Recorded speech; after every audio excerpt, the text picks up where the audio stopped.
Good morning, and welcome to today's New York City Council hearing for the Committee on Criminal Justice, joint with the Committee on Children and Youth. If you would like to submit testimony, you may at testimony@council.nyc.gov. If you would like to testify in person, you must fill out a testimony slip in the back of the room with one of the sergeant-at-arms. At this time, please silence all electronic devices. Please silence all electronic devices. No one may approach the dais at any time during this hearing. Thank you. Chairs, we are ready to begin. Thank you. Good morning.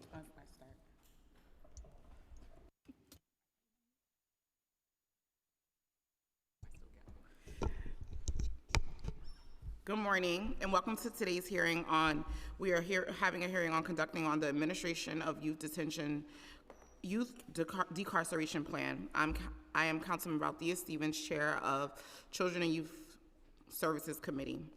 I'm joined by Councilmember Sandy Nurse, Chair of Criminal Justice. I look forward to having a discussion and discussing how ACS, MOCJ, DYCD, and DOP can collaborate in efforts to strengthen our community-based programs. I'm also calling on advocates in the city to work together on creating a decarceration plan for young people. Raise the Age was a major victory, and we must continue to fight and work together to ensure that young people have opportunities and release from these detentions. We'll also be hearing two bills to expand reporting requirements on ACS and DOP. Intro 87-204, sponsored by Councilmember Salamanca. This legislation will require the Administration for Children's Services and Department of Probation to report on juvenile justice statistics. Intro 977, sponsored by myself and Councilmember Nurse. This legislation will require the Department of Probation to report on technical probation violations in all programs offered by the department. In 2023, ACS announced a plan to increase the capacity for Horizon Secure Juvenile Detention Facility by adding 48 beds for youth with open criminal cases. Although I understand the need, this is a major concern for me. Historically, detaining youth has been shown to disrupt and limit their educational employment opportunities, expose them to additional violence, and increase their risk of being reincarcerated as adults. I believe the resources allocated for the Horizon expansion could be more productively invested in preventative services and programs. I believe prioritizing community-based programs will yield better outcomes for youth.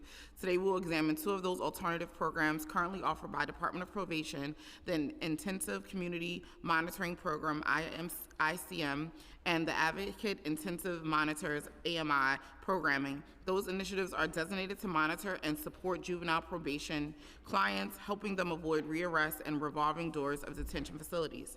Despite the enormous potential of those programs and pledged to meet the growing demands from DOP, public defenders have stated that IMC and AMI frequently operate at full capacity, forcing the courts to place young people in overcrowded detention facilities. In addition to exploring the expansion of existing ADT and ATP programming, we also consider the impact of cuts to virtual preventative programs, including Cure Violence, Next Steps, and Arches, that are designed to intervene before a young person becomes court involved.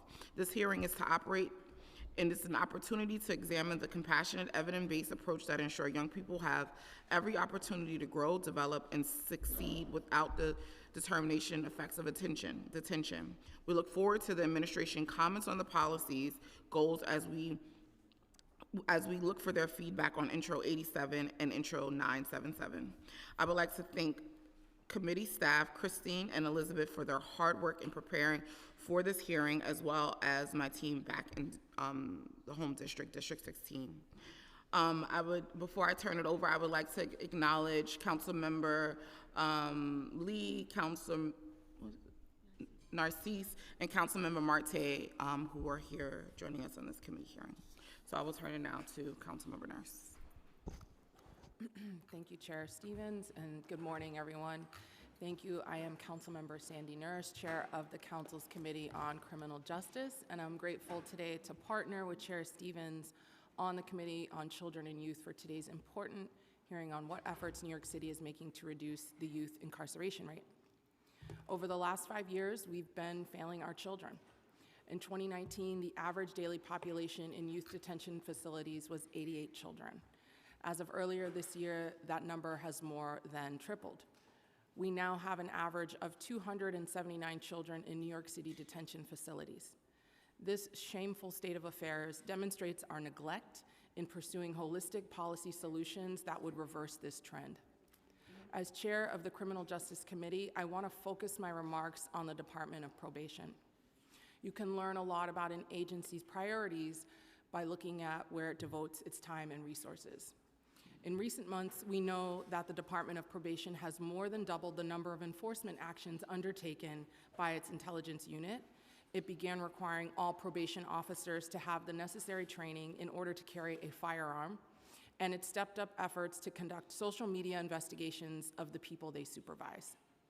In terms of resources, DOP has cut the Next Steps program and reduced funding for ARCHES, two critical mentoring programs designed to help proactively reduce the juvenile incarceration rate, and canceled the Contract for Impact, a program that could have reduced the number of young people incarcerated by giving judges a diversion option that would have included home-based family therapy and credible messenger mentorship. These choices reflect the values of the Department of Probation. They were decisions made at a time when DOP knew the juvenile incarceration rate was increasing, and they were in a unique position to chart a path to reverse course. Probation plays a key role in our juvenile justice system. In many cases, DOP has the discretion to determine whether cases are adjusted and therefore will not proceed through a court process that could result in detention or incarceration. Recent statistics indicate the number of cases that probation deems eligible for adjustment have sharply decreased. For children whose cases aren't diverted from prosecution through the adjustment process, probation operates the Intensive Community Monitoring, or ICM program, a pretrial alternative to detention program for kids deemed high risk to recidivate. Despite overcrowded youth detention facilities, the enrollment numbers in the ICM have remained flat. And attorneys representing kids report that DOP often tells them the program is full, leaving them without a critical alternative to detention in Horizons or Crossroads. A child can be sentenced to probation supervision or a DOP alternative to placement program.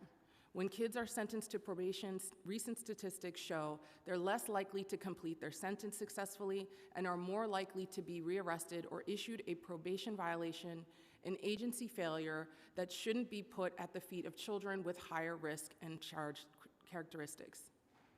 Enrollment numbers in the DOP ATP programs suggest room for growth to ensure more kids are given a second chance. In all facets of agency operations, DOP must do more to treat the youth incarceration rate with the urgent attention it deserves. Today, I look forward to hearing solutions and not excuses, not just from the Department of Probation, but from ACS, MOCJ, and DYCD.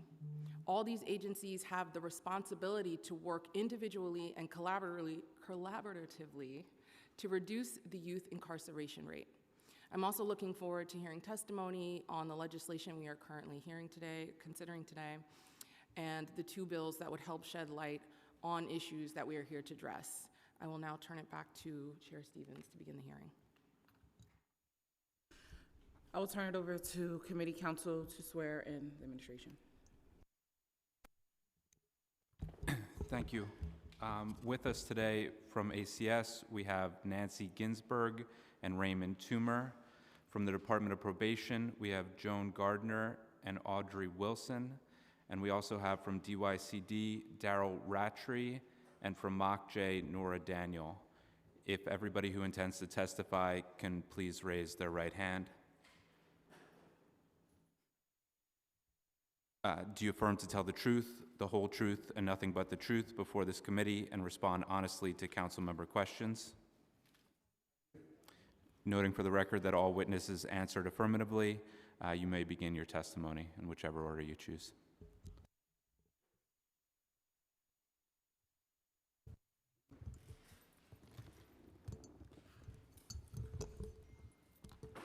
Good morning, Chair Stevens, Chair Nurse. and members of the council. I am Joan Gardner, the Deputy Commissioner for Juvenile Operations for the New York City Department of Probation. And accompanying me today is Audrey Wilson, the Director of Special Programs for Juvenile Operations. On behalf of Commissioner Juanita Holmes, I would like to thank you for the opportunity to discuss the UP's roles with justice-involved youth in New York City. The New York City Department of Probation helps build stronger and safer communities by working with and supervising individuals on probation, fostering positive change in their decision-making and behavior, and expanding opportunities for them to move out of the juvenile and criminal justice systems through education, work readiness, and re-engagement with the community.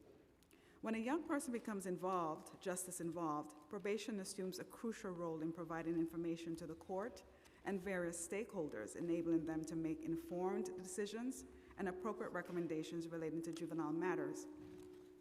Our involvement spans key stages of the juvenile delinquency process, including intake, adjustment, investigation, and community supervision. Furthermore, our extensive partnerships and collaborative efforts across a spectrum of city agencies, diverse service providers, and community-based organizations are essential to ensure the best possible outcomes for young people, their families, and our communities. These alliances, especially amongst our sister agencies, are instrumental in fostering support networks and addressing the multifaceted needs of our young people involved in the juvenile and criminal justice systems. In 2023, the Department of Probation processed 4,743 youths through intake. Probation maintains staffing for detention intake services almost around the clock, 7 days a week for juvenile citywide. This continual process ensures that our youths are not held in detention facilities awaiting court proceedings and are promptly reunited with their families.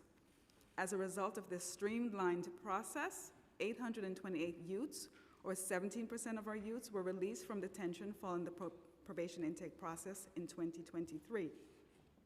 Probation also provides intensive community monitoring, which is the ICM program, a program for pre-trial participants who have not been sentenced to probation that aimed at providing participants with intense engagement within the community instead of confinement. Recently, the Department of Probation structured or restructured the administration of ICM cases. When a judge mandates a youth to partake in the ICM program, cases are allocated for more probation officers across the 5 boroughs based on risk assessments. This restructuring aims to optimize our probation officers' capacities and potentially expand our handling of ICM cases moving forward. When a young person's case progresses through family court and receives an adjudication from a family court judge leading to a placement of community supervision, probation officers partner with the youth's family, caregivers, credible messengers, mental health providers, and other stakeholders to effectively engage, hold accountable, and provide opportunities for our youths.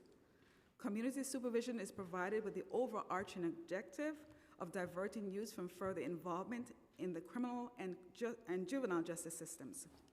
Moreover, probation administers a continuum of alternative to placement programs designed for high-risk cases necessitating the highest level of supervision, where out-of-home placement would have otherwise been the outcome. Among the ATP programs administered by probation are AIM and ECHOS.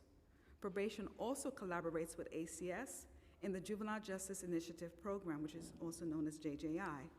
Through these intensive programs, we partner with community-based organizations and strive to promote a well-being and a resiliency of our youths. Our focus is on guiding them towards positive behavioral transformation and establishing sustaining connections within community networks. Probation views the adjudication of a youth as a pivotal moment for redirection, emphasizing both accountability and the chance for positive change. The city remains focused on preventing youths from entering the juvenile and criminal justice systems altogether. Through initiatives like NEONS and community programming, probation facilitates networking and engagement within local neighborhoods, fostering connections, encouraging behavioral transformation, promoting educational attainment, and creating avenues that deter youths from involvement in the juvenile and criminal justice systems. Our newly launched program, Locator, accessible via our probation website, enables our clients and community members to easily find programs and resources within their neighborhood or vicinity. With a simple click, DOP's program Locator provides individuals across the city with access to a wealth of opportunities. By tailoring programs or programming to the interests of our city youths, probation not only establishes connections, but also keeps them actively engaged in constructive activities. I would now like to turn to the two bills being heard today. Both Intro 87 imposes a new reporting requirement on DOP relating to individuals' process through the family court. Intro 977 would expand DOP's reporting requirements under Local Law 90 to a biannual report that also includes data on violations of probation filed. DOP is willing to be transparent. However, the frequency of the reporting requirements would present operational and staffing challenges. The administration supports the intent of the bills and look forward to working with council and the bill sponsors on the most effective way to achieve the goals of the bills. The Department of Probation remains steadfast in the commitment to providing comprehensive support and guidance to the youths of our city. Through innovative programming, community engagement, and a dedication to rehabilitation, we strive to create pathways towards success while prioritizing the safety and well-being of both our youths and our communities. I'd like to thank you for the opportunity to testify today and for your continued support. I am pleased to answer any questions you may have.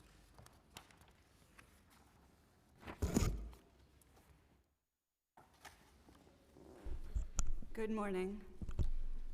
My name is Nancy Ginsberg. I'm the Deputy Commissioner of the Division of Youth and Family Justice at the Administration for Children's Services. I am joined by Raymond Toomer, the Associate Commissioner for Community-Based Alternatives, as well as my colleagues from DOP, MOCJ, and DYCD. We would like to thank Chair Stevens, Chair Nurse, and the members of the Children and Youth and Criminal Justice Committees for holding today's hearing and providing us all with the opportunity to share collective efforts to help youth reach their fullest potential. We appreciate your interest in ensuring the city has the services, supports, and interventions needed to prevent as many youth as possible from being detained. We are pleased to testify today on our efforts to provide these services as upstream as possible so that we can build a New York City that is more just, safe, and equitable for youth, families, and all New Yorkers. ACS administers a range of programs to prevent and reduce youth incarceration. The Family Assessment Program, or FAP, is a voluntary program that provides a range of community-based supports such as crisis mediation, mentoring, respite, family therapy, and intensive evidence-based programs. FAP helps parents and youth build skills to address intrafamilial conflict and connects them to services which address running away, substance misuse, and truancy.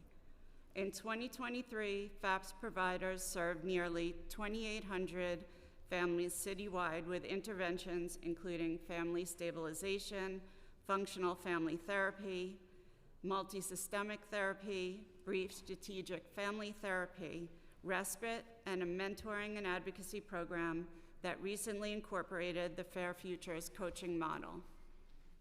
Since July 2023, ACS has been administering the Alternatives to Detention programs in family court for youth who are at risk of being detained.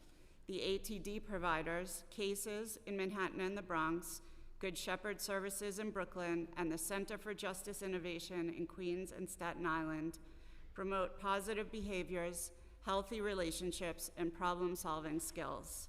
The model includes curfew checks and individualized supervision and services during the pendency of the juvenile delinquency case, with the goal of improving court appearance rates and preventing rearrest. In addition, youth are connected to vocational, educational, and social programming that is tailored to their specific needs. These services reduce the number of young people entering detention and provide young people with the skills they need to thrive in their communities, thereby contributing to long-term public safety. ACS also oversees the Juvenile Justice Initiative, or JJI, an alternative to placement program in family court, diverting young people from being placed in close to home. JJI is ordered by the court as an additional support to a probationary sentence and provides intensive, home-based, evidence-based interventions, multi-systemic therapy or functional family therapy, and services to adjudicated youth and their families. While ACS's services have historically focused on youth with cases in family court, we are piloting an initiative with cases to provide alternative to incarceration services in the youth parts for young people whose cases remain in the adult court system. In addition to the traditional ATI services available through cases, the pilot offers an in-home therapy component. ACS administers 2 secure detention facilities, Crossroads and Horizon, which house young people who are ordered by a court to be held during the pendency of their case in Supreme or Family Court. ACS is not a party to the cases in either court and has no role in the judge's detention determination.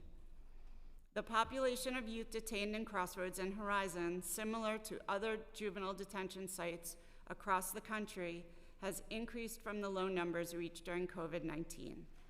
Although the population has increased since 2020, the overall number of young people detained in New York City is still lower than it has been historically. The current population of 16 and 17-year-old youth in detention is half of what it was in 2016 and 1/3 of what it was in 2013. In January 2013, there were over 300 16 and 17-year-olds held on Rikers Island. In 2016, there were 200, and in 2018, there were 125. Now there are about 100 16 and 17-year-olds in custody, with the remaining youth in detention being between the ages of 18 and 20. Although the historical population number has been reduced, the detention centers are holding older youth who remain in custody for a much longer time on more serious charges. Youth are primarily in detention pre-trial, and we are seeing increased lengths of stay due to the fact that the youth have complex, serious cases that take a long time to move through the court process. About 70% of the youth in detention are there due to a murder or a murder-related charge. Moreover, secure detention no longer holds youth charged with minor charges. About half the youth in secure detention are between 18 and 20. New York City's juvenile detention population is proportionally smaller than other large cities. New York City is 3 times larger than Chicago, which has more than 60% of New York City's secure census. Philadelphia is 5 times smaller than New York City, with almost the same number of youth in detention. ACS is engaged with DDC in a process to build additional program and housing at Horizon to better meet the needs of an older population experiencing extended stays in detention on very serious alleged offenses. This space is being intentionally designed with therapeutic and supportive lens and will enhance our ability to provide safe and quality care to young people with expanded academic and vocational classrooms and increased medical and mental health capacity. We appreciate concerns associated with building new capacity and want to assure the council that we will always do all we can to reduce the number of youth coming to detention while providing the youth in our care with the highest quality service we can provide. As to Intro 87, ACS appreciates the council's interest in data related to young people in detention. We look forward to discussing this bill, which amends the requirements of our current juvenile justice quarterly and annual reports. Thank you for the opportunity to testify before you today, and I am happy to answer any questions you may have. Thank you for your testimony. Just a quick housekeeping. We know it's a little bit tight in here, so if folks, they will have the hearing in the chambers if folks want to go and listen there if it becomes too tight. So just so you know, we have an overflow room if folks want to stretch their legs and go into the chambers as well. And I will turn it over to Councilmember Nurse to start us off with questions. Chair Stevens. I'm going to start off with questions for Department of Probation. I have a few kind of baseline questions just to get on the record some information about where we currently are. So I'm going to start with ICM. For anyone who doesn't know, it's a family court and youth part pretrial program designed to supervise participants while they remain in the community throughout the pendency of their case. So I have a handful of questions around this program. What is ICM's maximum capacity? How is the program's capacity determined? What is the price per participant in the program? And how many probation officers are currently assigned to work on the ICM programs?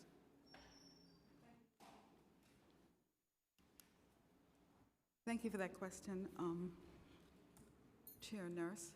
So when we originally managed the program, there were 90 cases that we could, assume in the program. There were 20 each per borough, except for 10 in Staten Island, as per verbal agreement born out of Raise the Age. Since that time, we have redesigned the program. We have currently redesigned the program because before the program was working in silos. So we redesigned the program, now allowing the possibility of expanding our capacity to take on more cases, and we have not turned any clients away. Right now, we have about 39 probation officers assigned to take on ICM cases citywide. And so it enables us to expand the program and accept, as many cases as possible. So there's no limit, no capacity at this time. You're saying there's no maximum capacity for this program? No maximum capacity at this time, Okay. correct.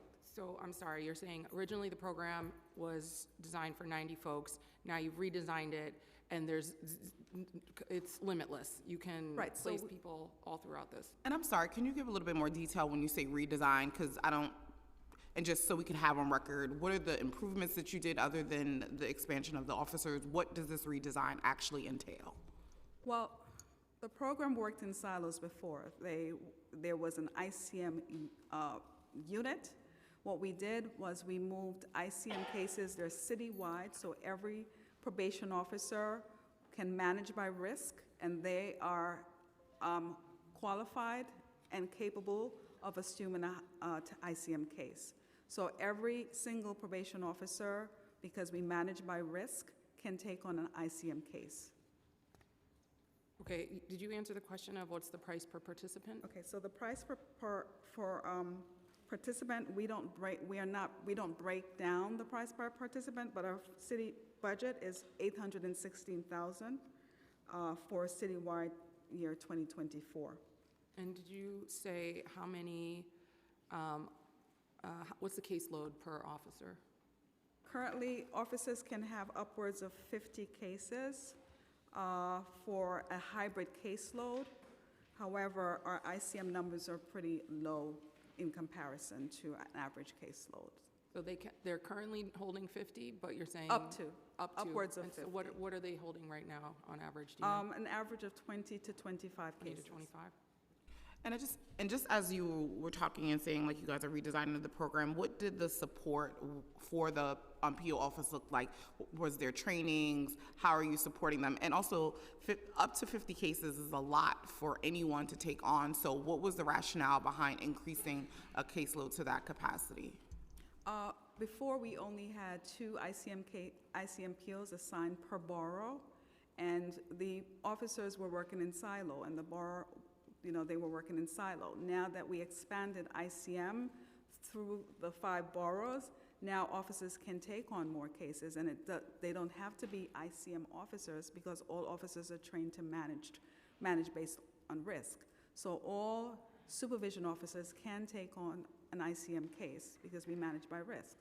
Okay, but again, what was the training look like? How did you prepare the officers to expand and do this work? If it was specific officers before designated for it, how did you get all of your PO officers up to par to be able to do this work? What did that look like?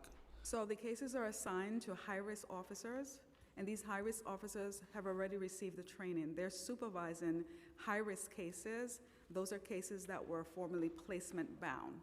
So they can take on and monitor a high-risk ICM case because they have the qualifications and they have the experience and the training to do so. And before Sandy Nurse, Councilmember Nurse takes over, I just want to acknowledge Councilmember Caban, Councilmember Wrestler, Councilmember Aviles, and Councilmember Mena who have joined us, and Councilmember Abreu.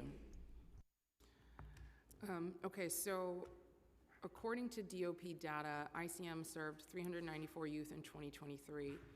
At the executive budget hearing earlier this year, Commissioner Holmes said that ICM was now prepared to accept all court referrals. And you referenced this in your opening statement.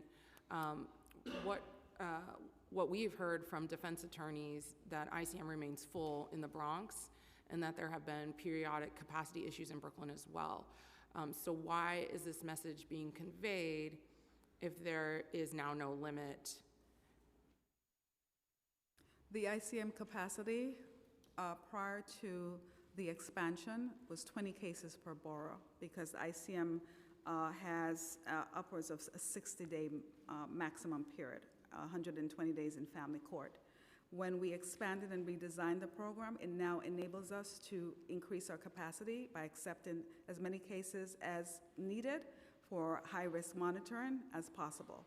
So before they were working in silos and they were only able to manage many cases. I understand what you're saying, but what I'm trying to understand is you're saying this is a limitless program, you have absolute capacity. The commissioner testified the last time she sat before us that anybody who needed a referral could get it.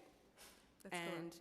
What we're hearing from on the ground is that the people who are actually doing this work are saying that's not true. They're having cases not be referred. So for example, today, right now, in the Bronx, are there open slots available? Yes, there is. In the Bronx, we only have 8 ICM cases assigned. That's your testimony today? Yes. Okay. So why, why are the numbers so low? Because it would seem like there would be, if there's capacity in the system, you have open slots, why are the numbers so low for the referrals? ICM is a court-mandated program, so probation is not a party to that decision. That decision is solely based on the court's decision, mandate. So it's predisposition. It's a predisposition program, and the judges are aware of the ICM program, and we're not limiting capacity. So any young person that is high risk or medium risk that needs the ICM service during predisposition, they're suitable for the program. We're not turning anyone away. Okay. Well, I'm sure we'll hear testimony from providers who have let us know that their cases aren't getting referred, so we'll check back up on this in future hearings. Thank you. What are the time limits on how long a young person can be in the ICM program? The ICM program is designed for a 60-day maximum period. And do cases generally get resolved in this period? Most of the time they do, and so we want to stick to the 60-day maximum period because that allows us to extend the ICM program to other young people in need of the services. Okay, so what happens if a case is still pending when the defendant has reached the ICM limit? We generally notify the court that the case has reached its maximum capacity. Again, that's a judge's decision whether to continue, but we are notifying the court when the case has reached maximum capacity, maximum limit. Yeah, how often are cases reaching that limit or going past the 60 days? Unfortunately, I don't have that data, but I can get back to council. Okay. We'd love to have that in the follow-up, just to get an understanding of if the rationale for the 60 days is holding up based on what the numbers are showing. Okay. Is there any particular reason for the 60 days for the ICM program? That was a verbal agreement that occurred when the ICM program was first initiated. I know in October of 2018, because of Raise the Age, ICM was revamped, and the capacity at that time was 20, and the verbal agreement was 60 days for family court and 120 days for youth part. So in 2023, how many young people qualified for alternative detention but were put in detention because there weren't no available slot at a DOP, ACS, or MOCJ ATD program? For probation, The alternative detention program that we have is the ICM program. And your testimony today has been there are no folks who are being referred that are not receiving slots in your program. That is correct. Okay. For AIM, a court-mandated 6 to 9 month ATP program for youth ages 13 to 18 who are under DOP supervision, what is AIM's program maximum capacity? Thank you for that question, Councilwoman Nurse. So AIM's capacity is 76. And how is the program's capacity determined? That determination was made during the agreement that occurred many years ago. The capacity, I can defer to Senior Director Wilson, who can shed some light on the history of the AIM program. Good morning.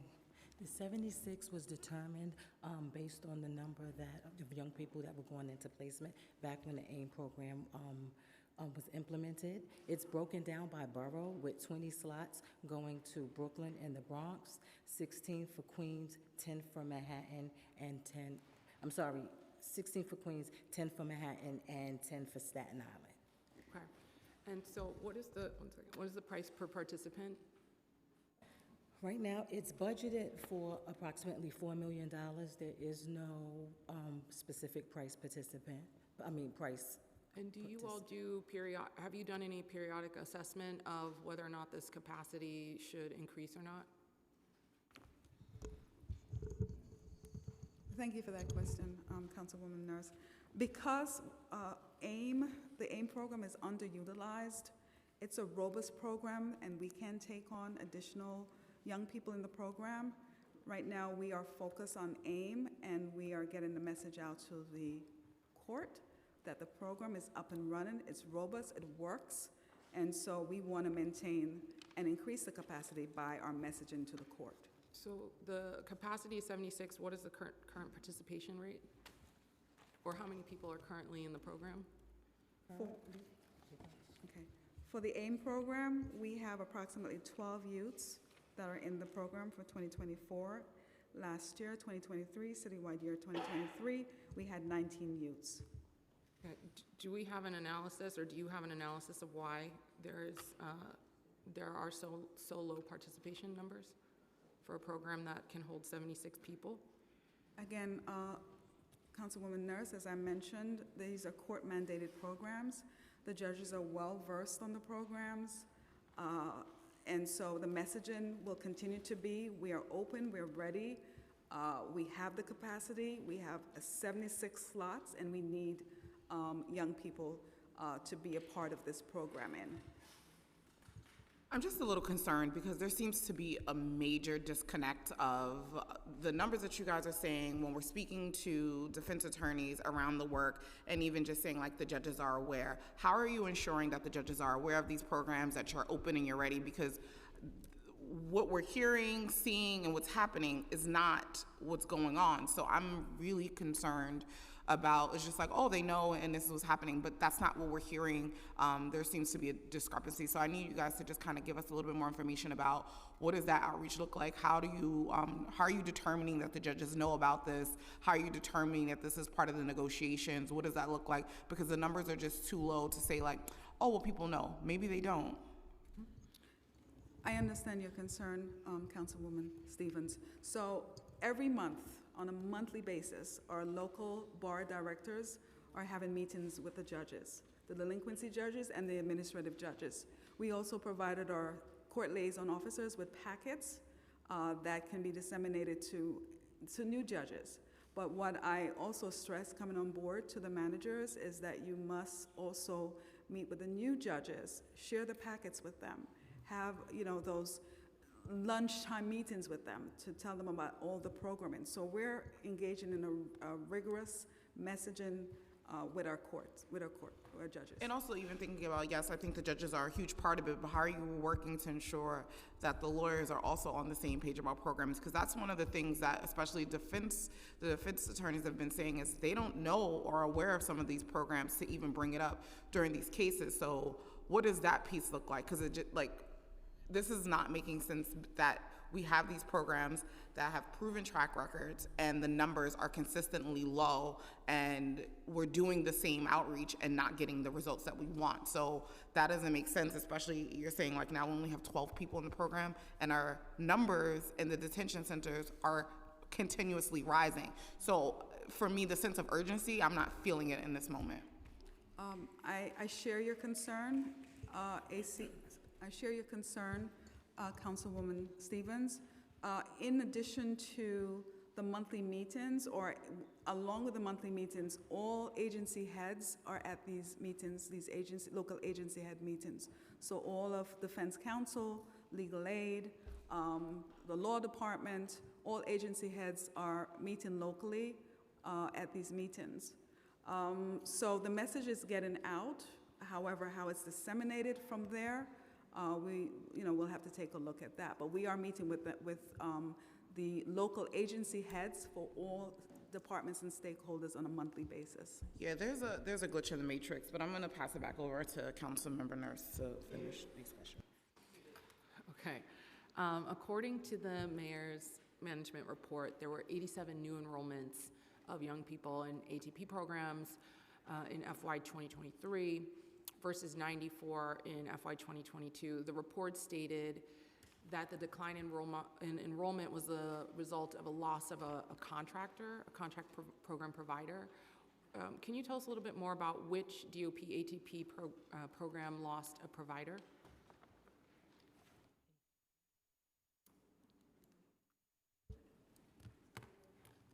This was from the mayor's manager report when it was describing the decline or the decrease in enrollment. It was saying that there was a loss of a contracted program provider.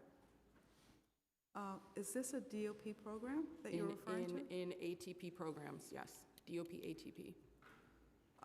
Family Juvenile Operations has not lost any ATD program contracts. Okay, we can look back at that. ECHOS is an ATP program that offers conflict management, job training, and life coaching services to justice-involved youth ages 14 and older. Since 2017, participation in the program has been relatively low, never reaching above 36 participants. In 2023, despite receiving $900,000, a little over $900,000 in funding, the program reached an all-time low of 12 participants. What is the capacity of the ECHOS program? What is the budget, and why do you believe that enrollment is so low? Thank you for that question, Councilwoman Nurse. So ECHOS capacity right now is 30. We have 30 slots. Again, this is a court-mandated program, and again, we are speaking to the judges. We're speaking to the agency heads about our programming. We're preparing packets for the CLOs to distribute. So, I share your concerns because the message is getting out to the stakeholders and to the judges, because we're open and we're ready, and we know that ECHOS works, just as we mentioned that AIMS, the AIM program also works. So the overall budget for the program is $871,801. We don't necessarily price it out per participant, but if we did 30 divided into 871, that would be about $29,060. Okay, I'm going to move on. The increase in detention admissions coincides with cuts to a range of prevention and early intervention services for young people like Next Steps and Arches. We spoke about Next Step and Arches extensively in our budget hearings. And these are programs designed to help young people avoid arrest and recidivism. Do you see a link between these cuts and an increase in youth detention? Thank you for that question. However, I'm not the subject matter expert on the impact and the steps, the Next Step program and the impact program. My commissioner spoke about the program, the different situations that were going on with the impact program, the Next Step program. The Next Step program was a community-based program, which is different which is no different from our Arches program, which has expanded to include not only DOP clients, but also community members, including those in NYCHA. Therefore, there is no one that's left behind, really. And the IMPACT program, we have other programs such as the Mobile Adolescent Portable Therapy that support and serves the needs of the clients in family court and in the youth court. I mean, we heard some of these messages in our hearing, but you're saying you don't have any expertise about this program, but you're the head of juvenile operations. So I'm just trying to understand, because what we continue to hear is that we continue to hear that you all are ready, willing, and able to accept people in these programs. You're saying you're talking to these judges, you're allegedly doing outreach, but we have programs that were on the dock that had people in it that were just as low as the numbers we have now. I think at the last hearing, the commissioner testified, she cut the program because it was about 20 participants. It seems like you've had that as an average for most of your programs at this point. So it's not clear why there was a rationale to cut them, and it's unclear to me what the plan is to compensate for the loss of these programs. So what are the plans to scale up? What are the plans to get these programs in place, get them filled, and actually keep people from going into detention facilities? Okay. So again, Councilwoman Nurse, I'm not the subject matter expert for the IMPACT and the Next Step programs. I wasn't talking about IMPACT, I said Next Step and Arches.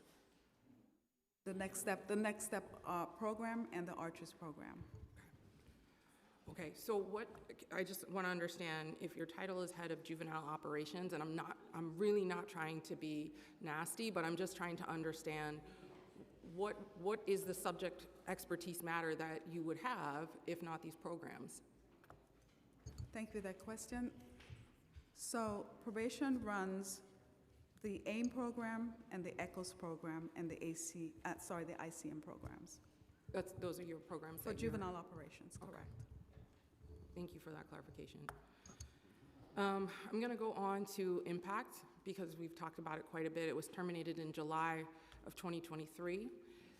According to the program's RFP, it would have provided home-based family therapy and credible messenger mentorship to adolescents between 12 and 18 with an old case pending in court.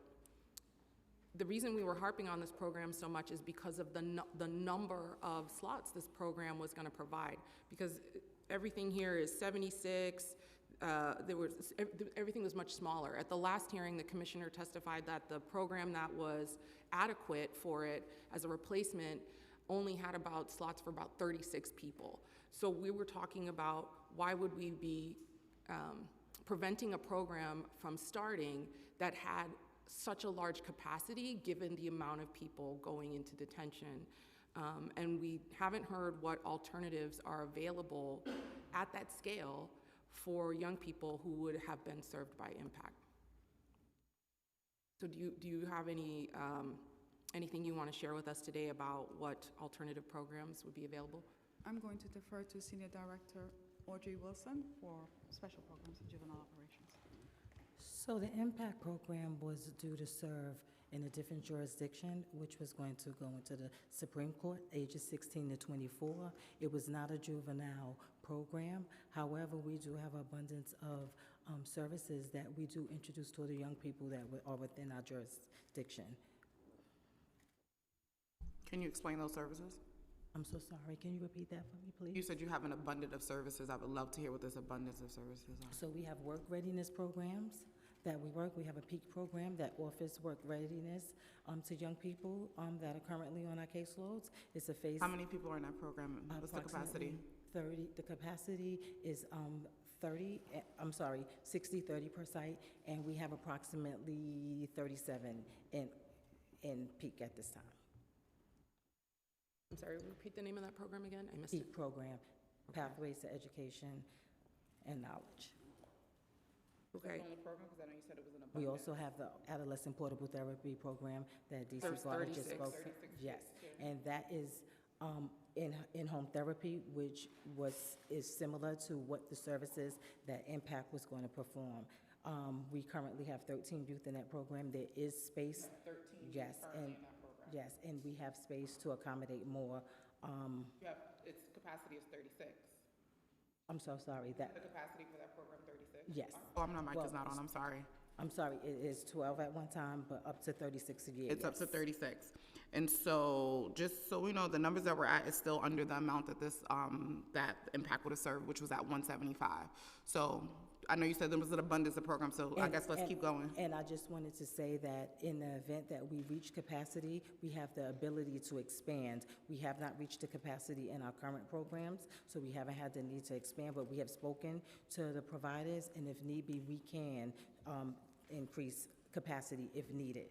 Okay, I know you said there's abundance, are those only 2 programs? Actually, we also have AIM Light, which is a modification of the AIM program. We understand that AIM has been a tremendous support to young people in the community. So young people who were not disposed of at disposition in AIM program still get to avail themselves of that program. They're matched with a credible messenger, an advocate in the community that can work with them and provide similar services as if they were in the AIM program. What's the capacity for that? That is, we don't have a limit. Right now, we How have many people are currently enrolled? approximately, And you would have already had to be in AIM to be, no, you do not. Okay. If you're a young person that are in need of a mentor, or maybe experience challenges on your current level of supervision, we will match you to a mentor to kind of help you overcome those challenges. how many young people are in this program? I would, year to date, we have served 75. 75, so 75 people are currently, or you've served up to 75? 31 are currently in, 31, and year to okay. date, there have been 75 young people. And I know you said it was an abundance, so I think we would keep going. I would love to hear the abundance, because that was aggressive. Maybe I should say that we have an abundance A of few capacity. programs. You have a Yes. few programs. There were fruit programs with Few programs less that don't, than 100 people in when it. less than 175, and the rationale continues to be that, that the APT program is a replacement, is suitable, that all of these other ones are suitable, and it still seems, I think at the core of it, whether it's impact or any other program, it still seems to be about scale for me, because it seems like we're not hitting the scale of participants that would actually start to make some dents in some of these numbers. And we had something on the docket, and for whatever reason, we still can't seem to get like a real rationale for why this never took off. It seems like the provider that was ready to do it is still ready to do it, and you all have decided we don't want to do this program, but we're going to do these smaller programs, which is fine, as we should have as many programs as possible going. So we're not saying an abundance of programs. So it just feels baffling to me why we're not fully employing all the tools that we should be utilizing to hit the scale of slots that we need.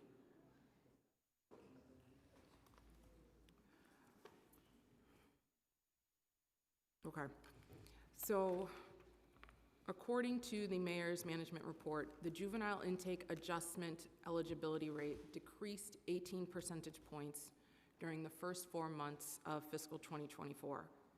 This trend was driven by an increase in the number of juveniles with felony charges that were referred to probation, which was beyond the agency's control as it is at the discretion of the court system.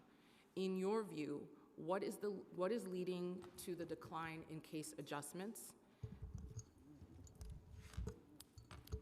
Thank you for that question. We are guided or informed by the statute, which is Family Court Act 308.1 and the Uniform Rules of Family Court 20522, which determines how a case is deemed suitable. And suitability is actually based on the statute. We look at the youth's legal history, we also look at the nature of the offense, and we're guided by that under some enumerated factors in the Family Court Act, which specifically provides the offenses that cannot be considered for diversion, such as reckless endangerment, manslaughter, criminal possession of a weapon, first degree. And so, guided by the statute, we divert based on the statute.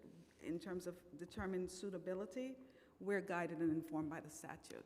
So we may be seeing some more egregious offenses that the statute disqualifies them from diversion consideration. Okay, we did have some questions about what are the factors for DOP's assessments. We did get those last night, I believe, although we asked for them about a week ago. So we haven't even had time to look at them, but so if you could state for the record, what are the factors that DOP uses to assess a case, and specifically in what circumstances does DOP not have the authority to recommend adjustment? Thank you for that question. So DOP cannot divert cases that are deemed to be designated felonies. And so those designated felonies are enumerated in the statute. And I mentioned reckless endangerment, for example, burglary, manslaughter second degree, rape third degree, sodomy third degree, criminal possession of a weapon, sexual abuse first degree, criminal possession of a weapon first degree, coercion first degree. Those offenses are designated felonies, and they can only be diverted by the court. But you all can recommend a diversion, right? No. So when we divert a case, we divert a case. When we refer the case to the law department, we do not make recommendations to the court. You do not make a recommendation if just to restate what you're saying, you will not make a recommendation if you cannot convert the case. When we refer the case to the law department conducts an investigation to determine whether or not the case should move forward to the court process. Probation is not involved in that decision-making. Probation is not a party to that, decision-making, or even in court. Okay, just according to the Family Court Act, DOP has the authority to recommend adjustment in every case. However, as you're saying, there are certain felony cases where the judge or the corporation counsel must consent for adjustment to actually occur. So you're saying that you do not have the authority to make a recommendation on every case? Again, probation, when the case is referred to the law department, it's referred to the law department for an investigation. Probation is not a party to that discussion with the law department, and if the decision is made to file a petition on the case, probation is not a party to that discussion. Okay, just a few more questions on adjustment. When DOP reviews complaints, are there specific charges for which DOP will never, next question, are there written policies or procedures provided to probation officers who make the determination whether to recommend a case for adjustment? Have there been any written directives issued related to the adjustment process issued since the beginning of 2022? No, there has not been.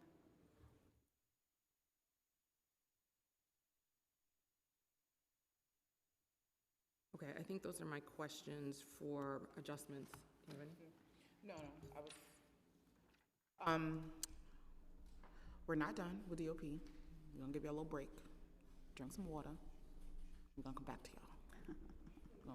Gonna move over to ACS. So, the Juvenile Justice Initiative, JJI, is ACS's ATP program that is available in all 5 boroughs. JJI allows young people ages 12 to 15 who have been found to be juvenile delinquents in family court to remain at home where they receive intensive services.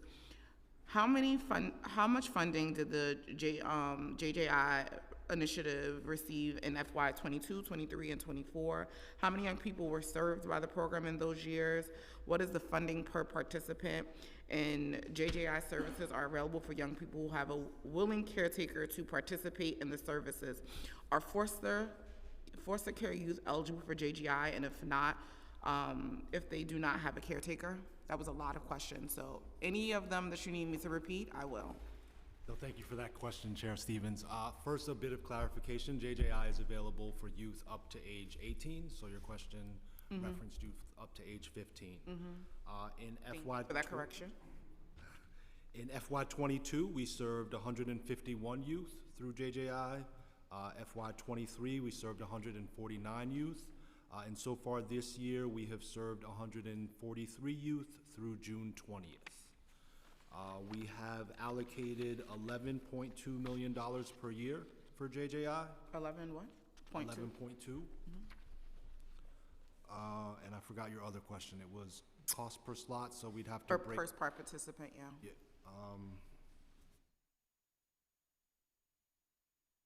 so I don't necessarily have a Okay, a you could cost give them to us.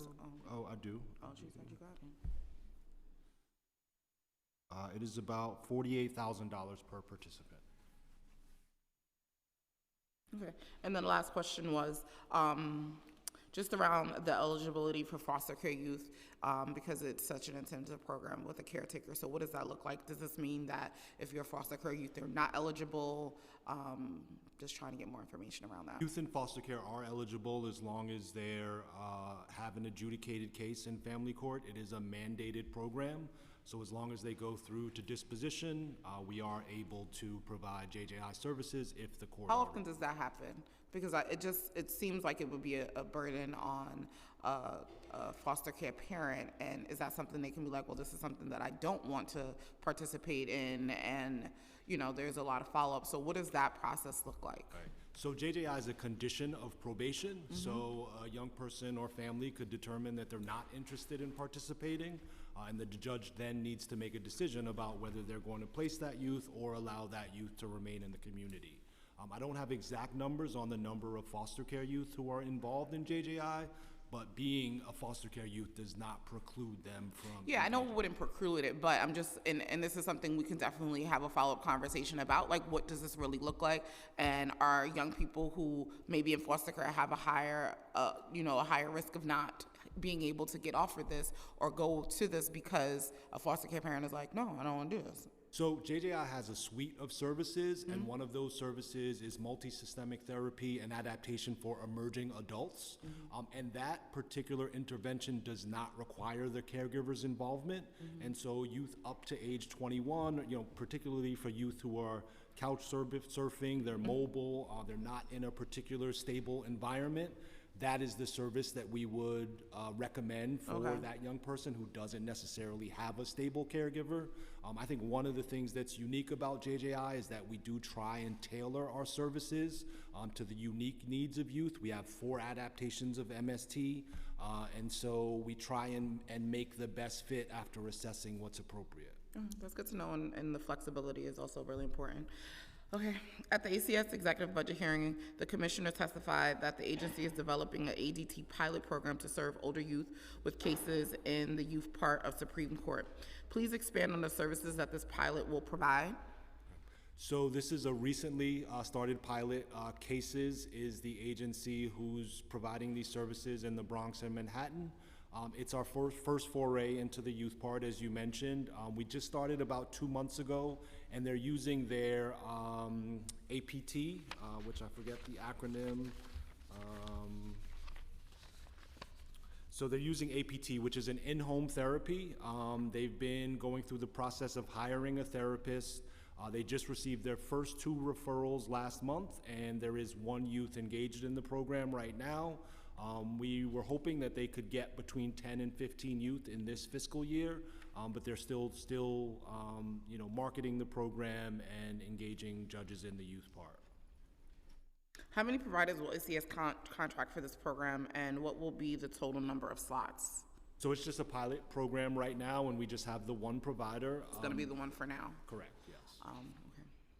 And what does the assessment look like? Because I feel like we do a lot of pilot programs in the city, and then we'll be like, all right, next week, we're just going full scale. So, and that's probably one of my biggest pet peeves. So in this pilot, what does that look like to assess if it makes sense to develop it into a full throttle program, and what are the indicators for those things? Yeah, so I mean, I think the biggest indicator is whether they get the referrals, whether the stakeholders are interested in the program and they feel that it's filling a gap.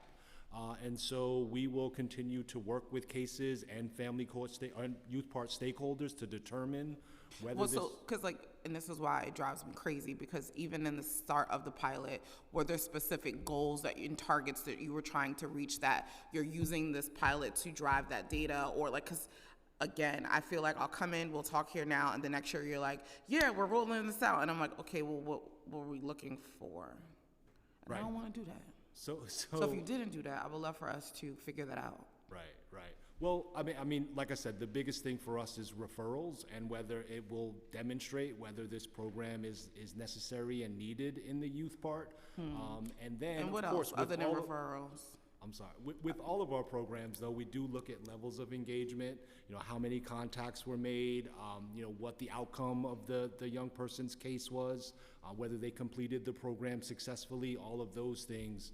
And then ultimately, whether they were rearrested and made all of their subsequent court dates, right? Those are Then things. why aren't those things part of the pilot to quantify? So we'll talk offline, because I don't have to put a bill in this, because I feel like we always do these pilots, and then it's just like, the things that we're looking for, so why aren't we like specifically honing in on them so that when we come to the end, it can be like, we met these goals, this makes sense, this is working, this isn't working.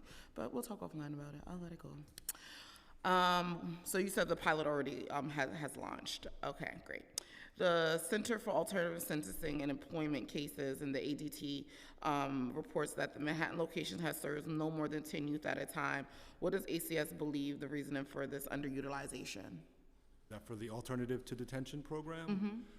So from our perspective, our alternative to detention programs in what are our 3 high volume boroughs have been almost overutilized in Queens, the Bronx, and in Brooklyn.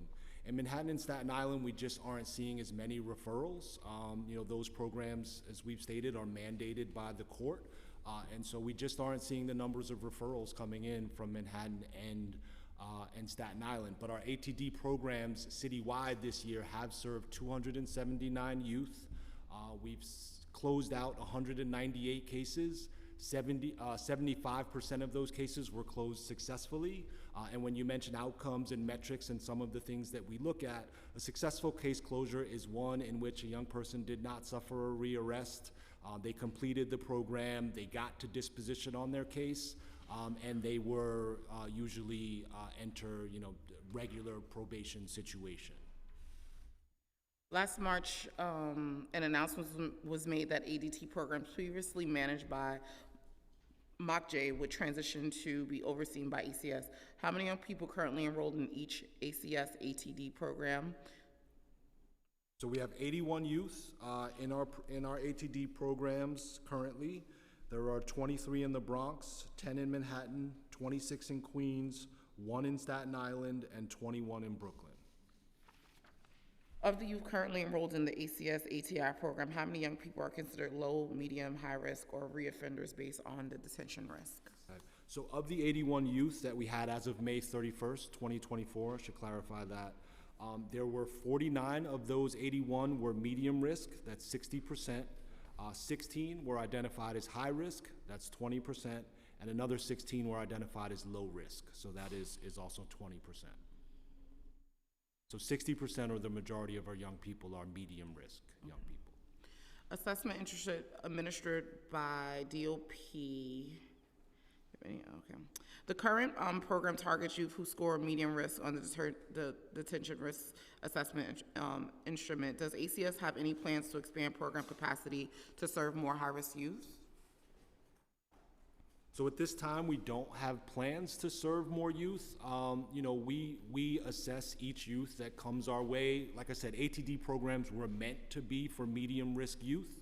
Our thinking is that low-risk youth should be released into the community. Yes, we all agree on that. And high-risk youth should probably get more attention than our ATD programs can provide. But we have not had to turn away young people from our ATD programs. So although, we'd like for capacity to be at 25 at the most, I just mentioned that our Queens program is at 26. And so they will take on additional young people if those young people are referred to us. ACS has previously indicated that ADT program could consider allowing referrals directly from Youth Part on a case-by-case basis. Since the program began, how many enrollments have come from direct referrals from the Youth Part? Under what circumstances is that permitted? So we do not take ATD referrals from the Youth Part. We have our pilot in the Youth Part, and that is our only involvement. So it's just the pilot currently? Correct. Okay. Our ATD programs are all in family court cases. Okay, so I'm gonna pause there with ACS. I'm gonna I'm gonna ask a few questions to MOCJ, and then I'm gonna go to DYCD, and then I'll open it up to colleagues. I have a couple more questions for you guys too, but I know my colleagues, they wanna ask some questions. Welcome to the party.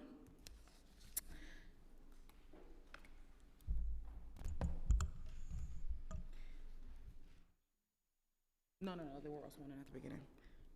In 2018, MOCJ testified that the city council that supervised release was key to keeping young people in the community, ensuring successful implementation of Raise the Age.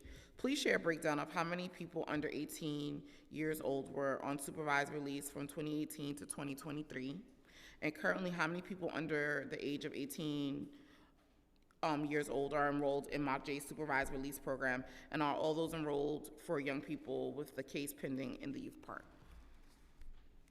And I can repeat any question you need. Multi-part question, so I'll start at the beginning. So since 2018, year over year, there started out with about 200 kids people under the age of 18 in supervised release in 2018, and in 2024, it's 235.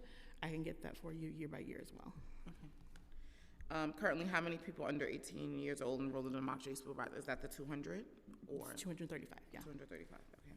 According to MOCJ website, MOCJ is funding 24 ATI programs run by 14 nonprofits. However, this information, which was last updated in 2022, appears to be out of date with the current mayoral administration policies. Is this information still accurate? It's still accurate, yes. It's still accurate?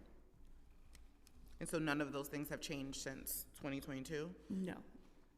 Okay. How many, wait, hold on. How many young people under 18 are enrolled in the MOCJ funded ATD and ATP program?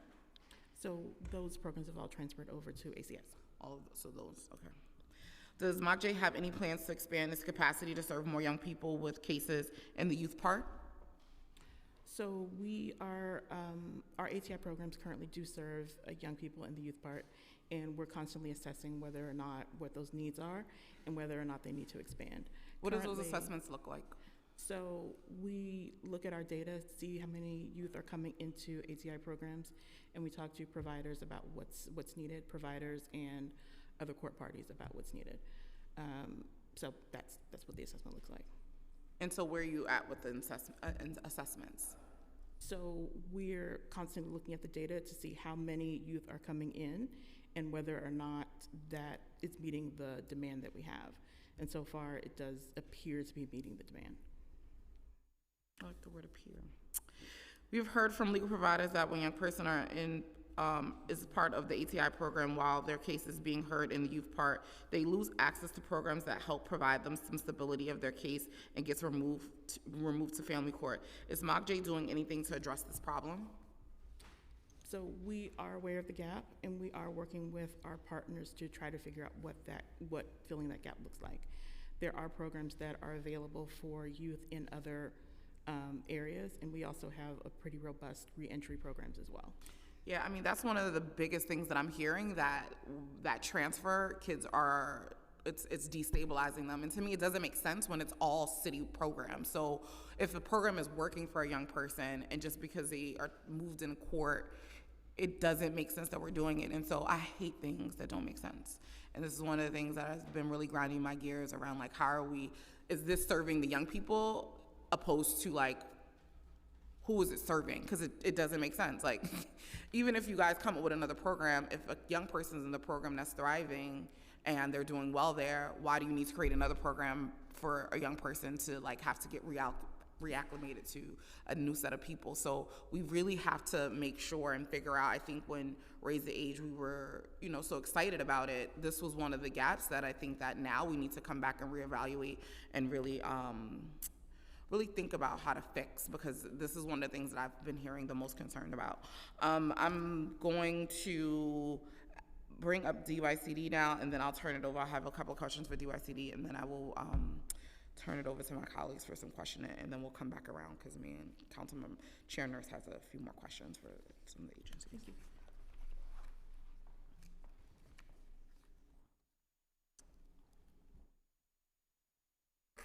Welcome to the party.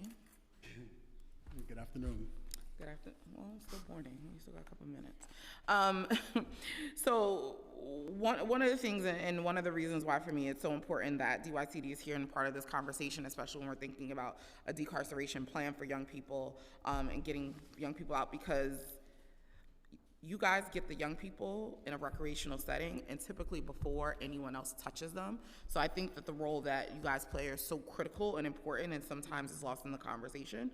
And so for me, it's just thinking about what are we doing around making sure we're deterring these young people so that they don't have to talk to DOP or ACS or all these other things. So it's just really important. So NYCD Cure Violence Program is a community-based driven approach that focuses on proactively interventions and comprehensive support to reduce gun violence and improve public safety. ACS started the Close to Home partnership with other agencies to train youth to be junior credible messengers. Does ACS partner with DYC in efforts so that young people can grow into cure violence leaders?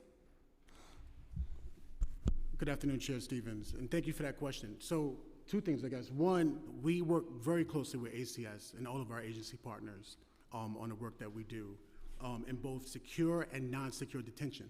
One program I do want to highlight that's an ONS program is our ACS Credible Mentoring Program, where we have those credible messengers who are placed at the secure detention sites, Horizons, Crossroads, and also some of the non-secure, providing meaningful connections to young people. It's a mentoring program. They're in there. They're doing workshops on critical thinking, team building, healthy relationships, conflict resolution, mediation, wellness, mediation, yoga. They're making those youth development style connections to these young people. So when they do transition back to community, they have those connections in place. They're also working with them on what's that, I put it in quotes, discharge planning that's happening. What's that resource planning, both for the family and that young person? As you know, well, our credible messengers are in community, so they're making those connections back to where those young people live, and it's been working quite well. Is the Cure Violence Program used to supplement ACS and DOP ATD programs?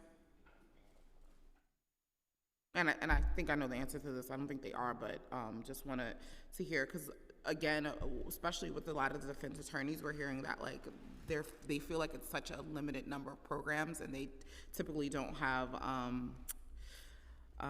referral options. And so just thinking about are those programs ever used to supplement any of the other programs that ACS and DOP might be providing?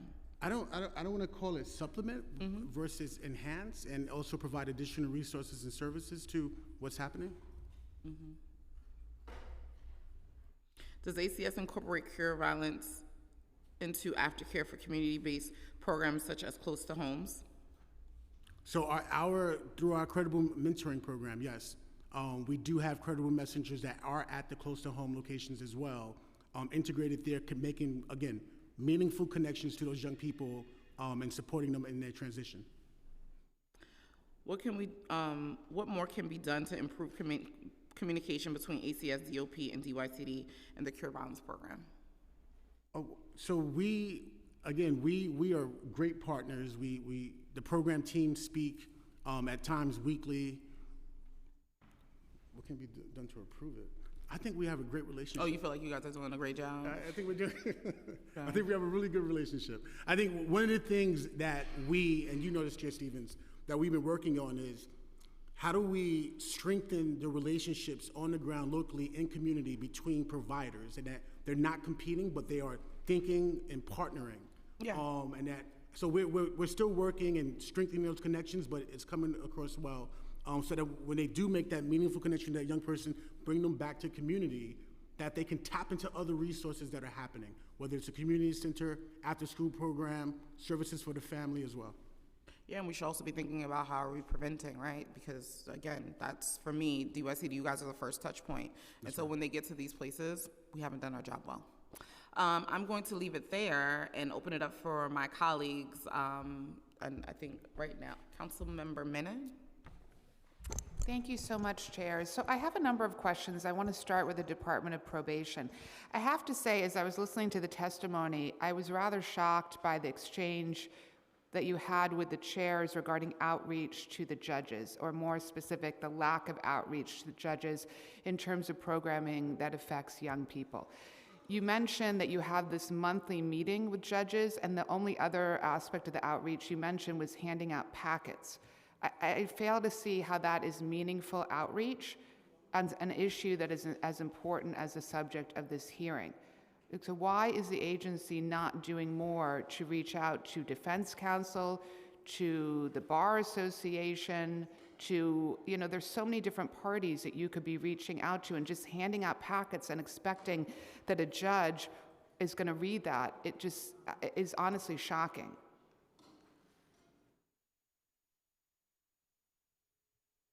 Thank you for that question, Councilwoman Menon. So the meetings that we have monthly is not just with the judges, but with all agency head stakeholders. So there is representation from legal aid, the defenders, all different councils, social workers, program providers. All of those entities are actually sitting at the, we do virtual and sometimes we do in person, but all the stakeholders are at the meetings. Well, given the fact that the number of participants in the program, as you heard from the questioning from the chair, is so low, clearly the outreach isn't working.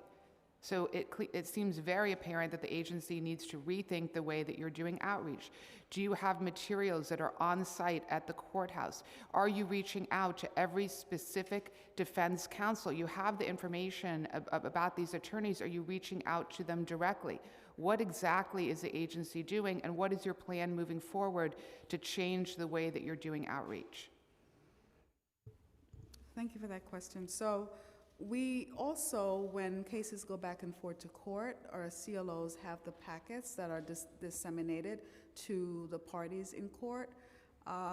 This is something that we strive to do, but we will get back to council as to any other decision-making and outreach that we plan moving forward. I mean, I think if I could make a suggestion to the chairs, I think that you should put together a new action and outreach plan that you submit to these committees for their review, because this is not working. And so, one of the things, and I say this as someone who served as a former commissioner, one of the things that city agencies are supposed to specialize in is actual outreach.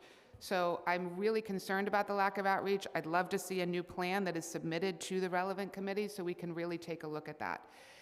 My second question is for all the agencies. Since this is a hearing, an oversight hearing on coordination, just from hearing the testimony, I'm concerned that information is being siloed.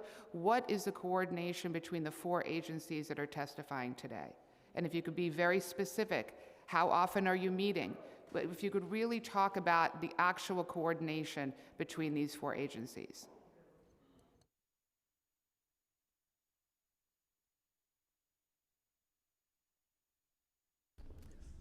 So I can specifically talk about the programs that I oversee, our community-based alternative programs.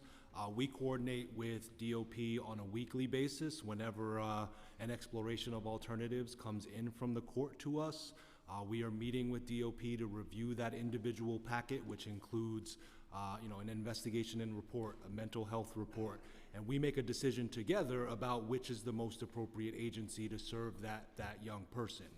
And then after, if JJI is assigned that case, they're also assigned a probation officer through DOP, and so that probation officer is regularly coordinating with our therapists who are in-home providing services and support.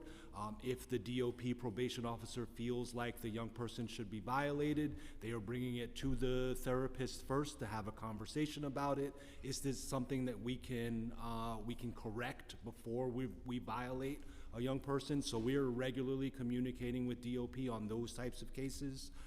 As Commissioner Rattay mentioned, we are regularly working with DYCD to get young people jobs, to identify internship programs. We took over the ATD programs from MOCJ. There was a lot of coordination that happened there. So that's just in terms of our prevention work, but also in our juvenile justice work, we also coordinate. Okay, thank you.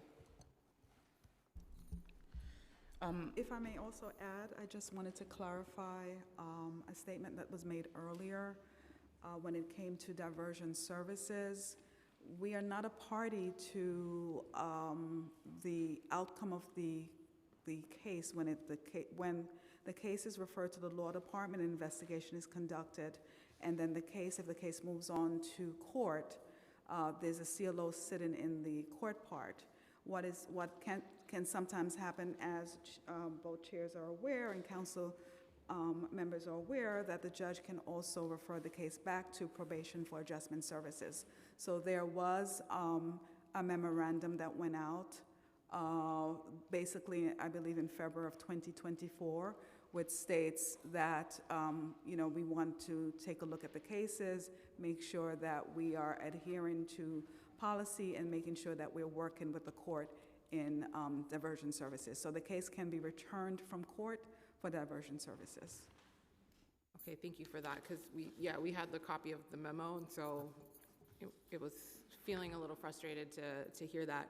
But since we brought up the outreach about the programs, while we've been in this hearing, we've been hearing from people in real time saying that as of this week and last week, they've been told programs are full. There was Staten Island reported they were being told by the court liaison that ICM is at capacity. Last Friday, they were told in a different location there were only 4 slots.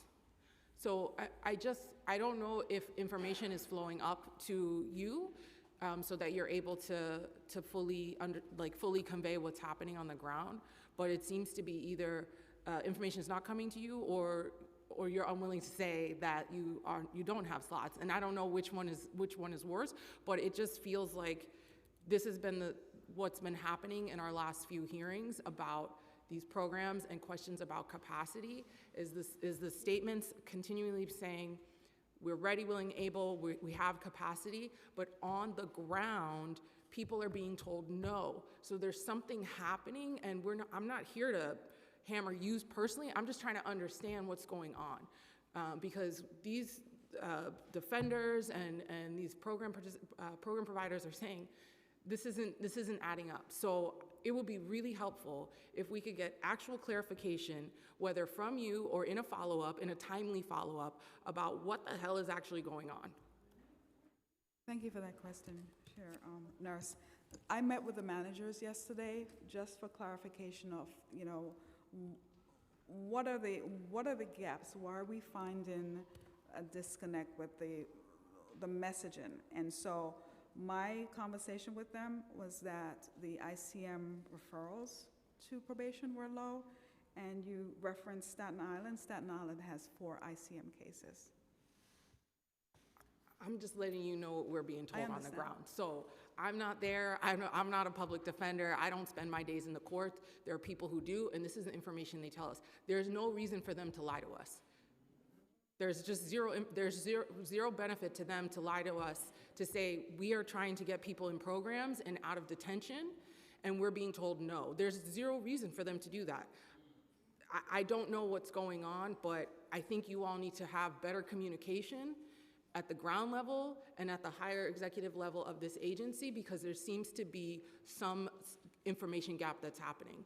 Because if this program, as you've testified today and as we were told in the last budget hearing, doesn't have a capacity issue right now, that should be reflected on the ground. We should be hearing from people on the ground. Yes, we've been able, when a judge wants to refer, it's been able to find a slot, because that's not what we're hearing as of even the end of day, yesterday.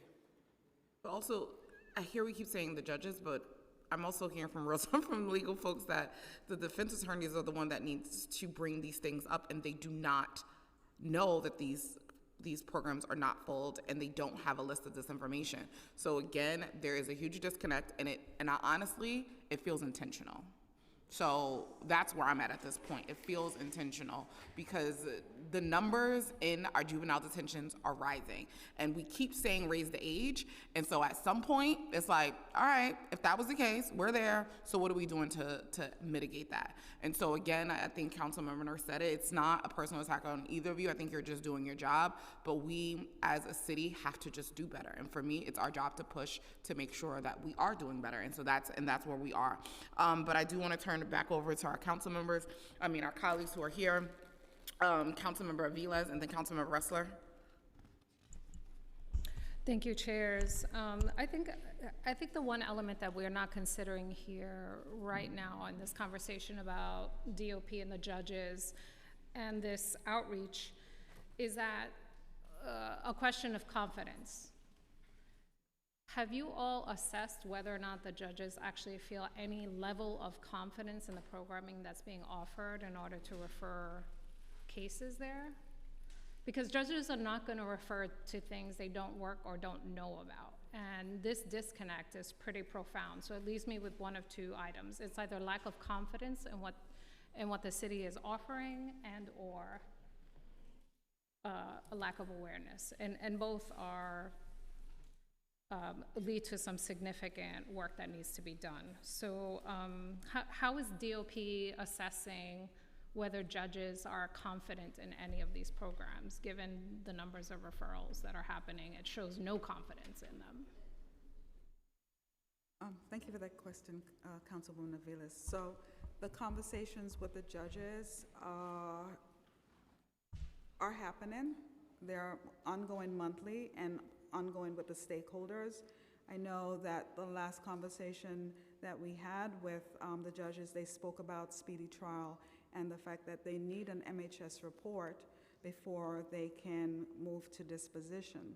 So we have some gaps, but we are messaging and we're continuing to have conversations with the court, trying to find options to move cases along speedily so judges can reach the dispositions and utilize some of the robust programming that we have with AIM and ECHOS, which there is capacity, and we want the capacity to increase. So I would advise you all to stop using the word robust, because the evidence that you've provided here to this council does not capture a robust set of diversion and prevention programs, the programs that we need. So I would suggest like a few. We're on our way, but robust is not reflected here.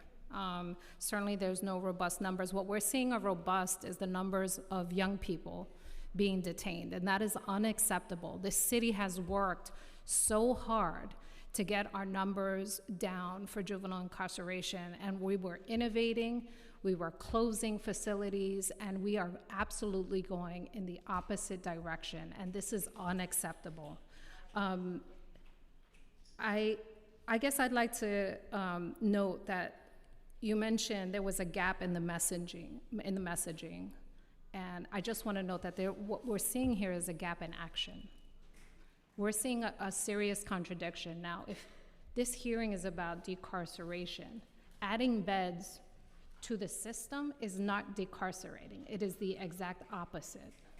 So let's talk about the ACS facility. So my understanding is that there are plans to add, so there's ACS's decision to invest $340 million into the Horizon Secure Detention Facility in the Bronx is going to be adding 48 additional beds. I'd like to understand how this decision was arrived, what resources are necessary to prevent and move more youth out of secure detention. So actually, let's hear more about who made this decision to add more beds instead of doing the work that was previously agreed to. Well, I'm not clear exactly what work you're referring to as to previously. We are working very hard to increase the number of community alternatives, and We are doing everything we can to divert young people and to work with the courts and council and the sheriff's office to place increasing numbers of young people on electronic monitoring. But I think there needs to be a little bit of clarification about that we're really talking about two different populations. The ATDs that we have been discussing today are for family court youth. We have very, very few young people in secure detention who only have pending family court cases. 3% of the young people in secure detention are facing charges only in family court. So 97% of the young people who are in Horizon and Crossroads are facing charges in the adult court system. And almost all of those young people before raise the age would have been on Rikers. And so although we have many young people in secure detention, we have no 16 and 17-year-olds on Rikers anymore.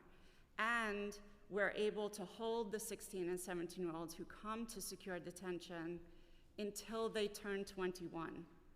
And so overall, there is a much smaller number of young people under the age of 18 who are incarcerated in 2024 than there was in, let's say, 2013, because these facilities were filled with family court kids, and those kids are no longer in secure detention. So let me just say for the record, we should not be adding one bed, whether they're coming from Rikers, or if the population is shifting at all. If our goal is to decarcerate, we should not be building beds.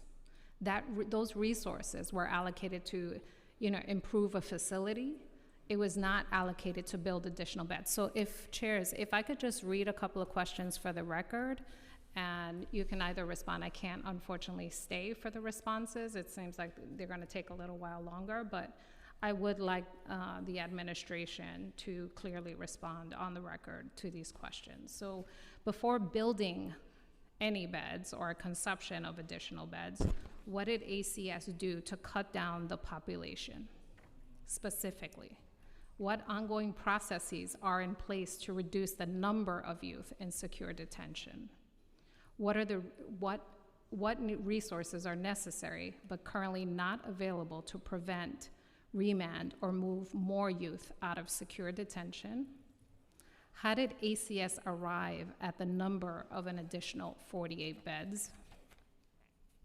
And what input process from community stakeholders, including young people and families, did ACS include when creating this expansion plan? And lastly, can you provide a breakdown of the $340 million? For example, how much of this is going towards increasing the number of beds versus overall improvements? And what does it cost to build each additional bed?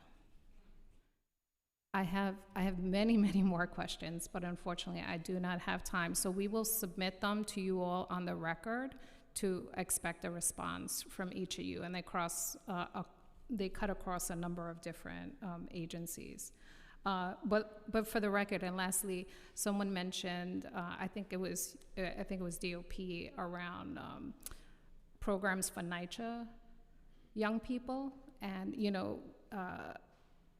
DOP just went randomly, willy-nilly, and cut Next Steps program, which was serving our NYCHA youth, because apparently in their mind, those services existed. And we told the commissioner 100% those were not duplicative services, and they went and cut them anyway. So there is so much work to be done here, and it is deeply disappointing to see how the agencies have started to roll back incredible work that was being done, where we were innovating and decarcerating in earnest, and now we are totally doing the opposite. It's deeply disappointing. And our young people deserve better.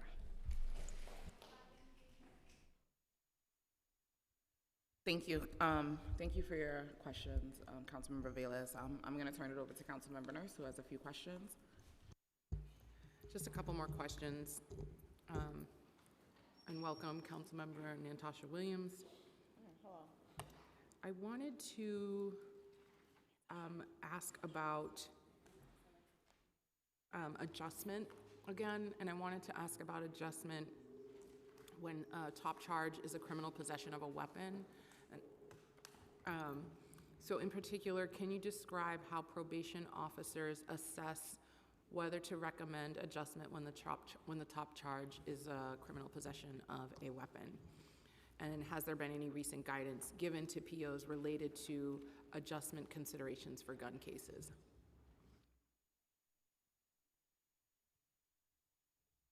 Thank you for that question, Chair Nurse. I'm sorry, I can't hear you. I'm sorry. Thank you for that question, Chair Nurse. So when I reference that suitability diversion is based on the statute, we are informed by the statutes, which is Family Court Act 308.1 and the Uniform Rules of Family Court 205.22. So basically, the statute enumerates a number of offenses that cannot be diverted, which is one of them would be criminal possession of a weapon first degree, and also criminal possession of a weapon second degree. Those are weapons cases. But the statute looks to the legal history of the young person and also the nature of the offense that comes before us at intake. So those are the areas that we that informs our decision to divert a case or to refer the case to the law department. Okay, and there's been no internal directive to probation's officers at all about this? There has been no Telling them internal. not to adjust gun cases or not to even recommend? That is correct. No internal directives. Okay.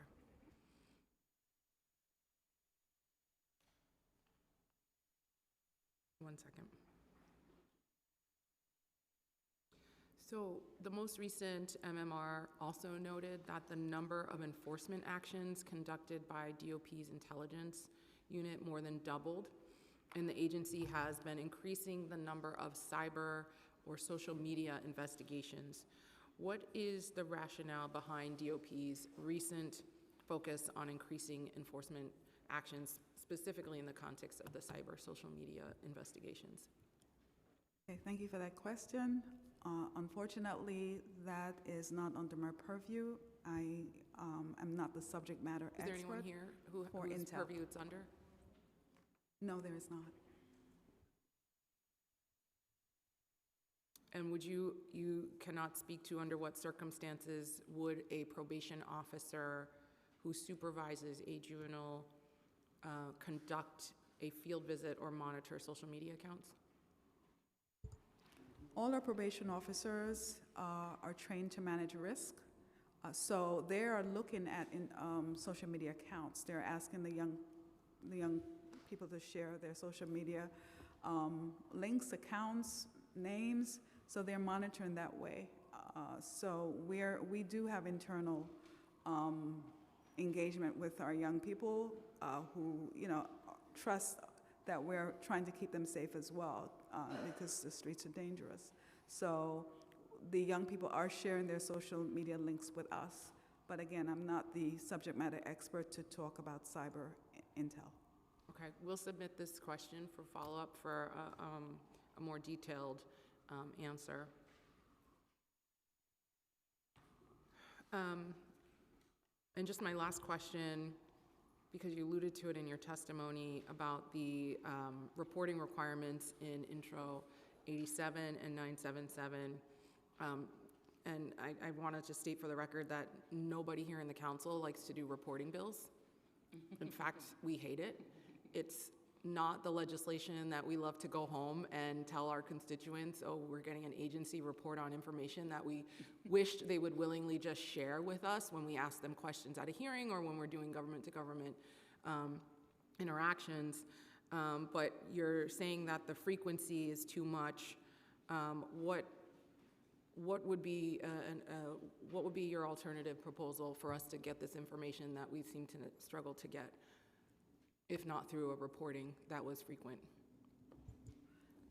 We will be meeting with, our commissioner and council And we will get back to council members on our challenges with the bill, if any.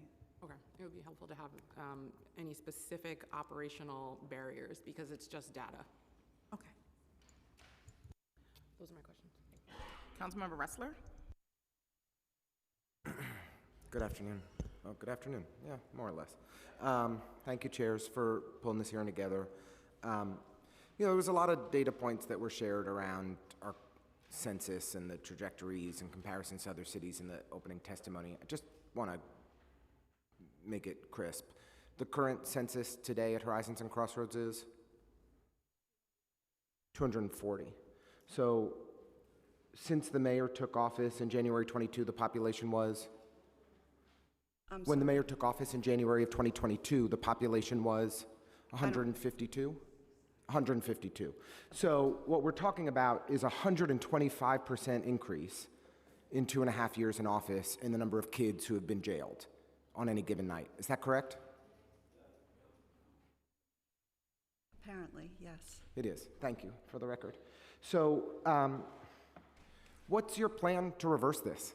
What are we actually doing to drive down this population immediately? What are the investments that, I mean, I'm not even asking the other agencies because I know that they're not invested. What is ACS doing to actually drive down this population today? There are a number of things we are doing, but I think we need to define some terms.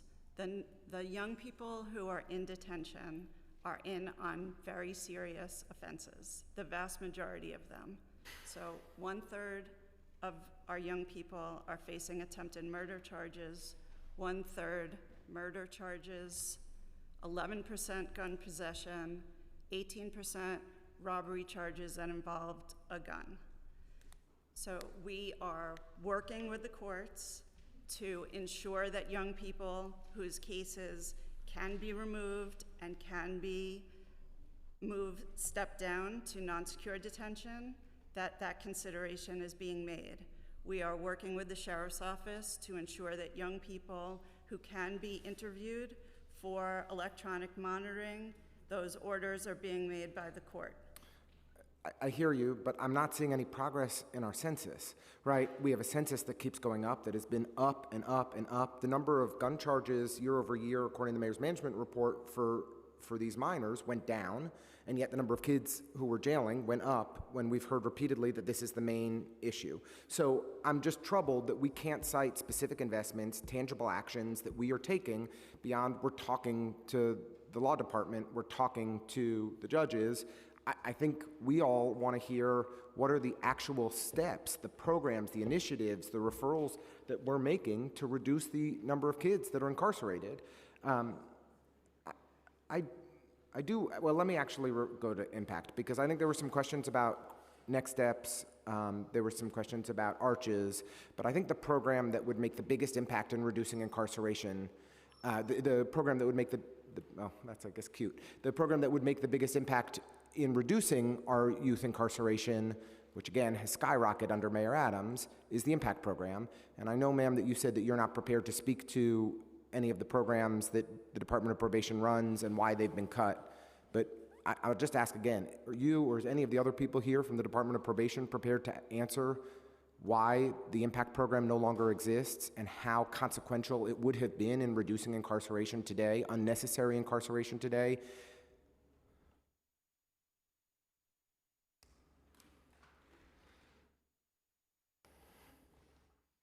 And again, for those who don't know, I'll just say on the record, IMPACT was designed to help youth who are primarily sentenced as juvenile offenders or youth offenders address issues related to their wrongdoing through two main components: in-home family services and mentoring. It's an evidence-based, highly successful program. A provider was identified to run the program, a very capable provider in cases, and just on the precipice of implementation, for reasons that I still cannot fathom and have not heard any explanation whatsoever, the program was cut.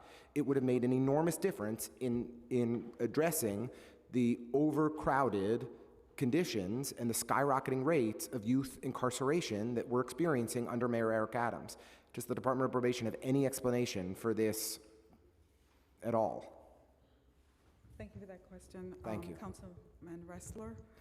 So although I'm not the subject matter expert for the impact program, I know that our commissioner testified at the last hearing that we have other programming such as the mobile adolescent portable therapy program that supports and serves the needs of all our clients in family court and in the youth part, and we are looking to expand that program as well. But I also wanted to mention, in terms of decarceration, we have probation officers working round the clock, 7 days a week in detention cases for evening intake, night court, and weekend arraignment, to move kids faster through the system, to identify resources in the community to release them from detention, and also to expedite, if the case is going to the law department, to at least release them into the community if they're in non-secure detention, if they're suitable for release. Mind if I keep going? Okay. I'd love to ask some more questions then on that. Let's go. So, of those cases, let's just, how many juvenile arrest cases has DOP reviewed in the last month? Could you repeat that question? How many juvenile arrest cases has the Department of Probation reviewed in, let's just give a set a time period, last month? Or if you'd prefer, we'd be happy to take the information in writing and take the information back over a period of time. Yes. So in citywide year 2024, we received so far 3,478 cases. Of those, we referred 2,623 cases were referred to the law department, and we opened 801 cases for diversion services. So 801 cases for diversion services out of the 3,074 that you reviewed, 2,070, so two-thirds of those cases. I'm in broad strokes here. Two-thirds of the cases sent to the law department for prosecution, for potentially sending more kids to jail. Just one-third of the cases were sent for diversion. Less than one-third, 800 out of 3,000, so 28% sent for diversion. Is that broad strokes we're on the record? We are guided by the statute, and the statute determines suitability, not the Department of Probation. So if the statute enumerates the types of offenses that may or may not be diverted, whether or not the case is suitable based on the young person's legal history or the nature of the offense that comes before And us. if we had additional programs in place, additional options like Impact, like Arches, like Next Step, that the Department of Probation has all eliminated, it would have no bearing or impact whatsoever on the number of young people that were sent to diversion? We have other programming, such as the one that I mentioned, the mobile adolescent portable therapy program. How many people is that program serving? Because I thought it was that before 12? 12, okay.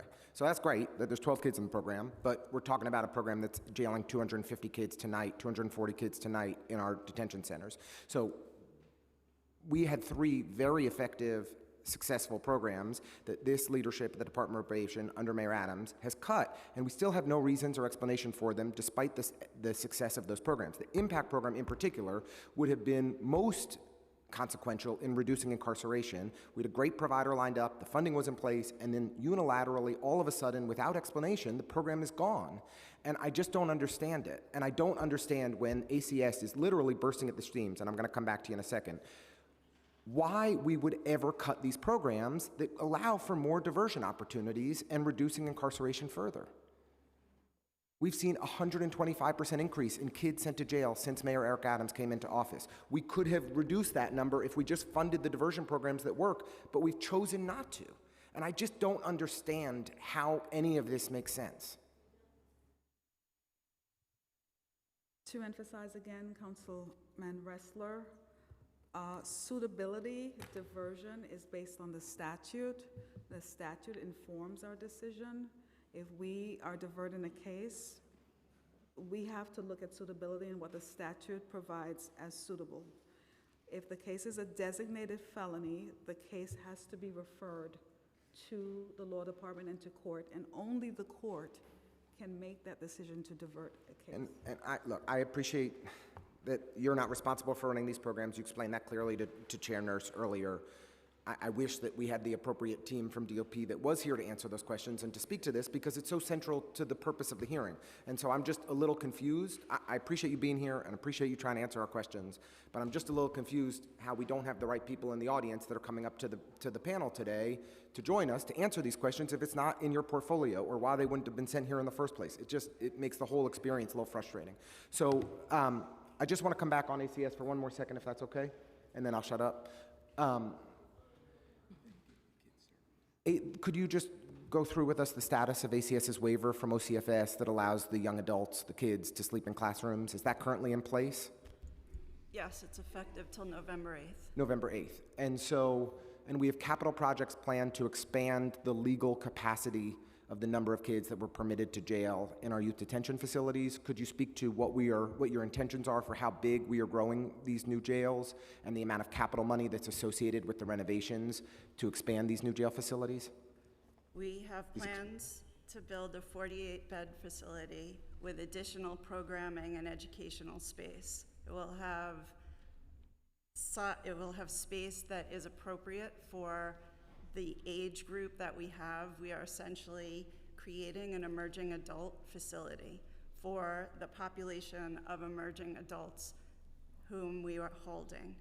Okay. So and the cost? $340 million.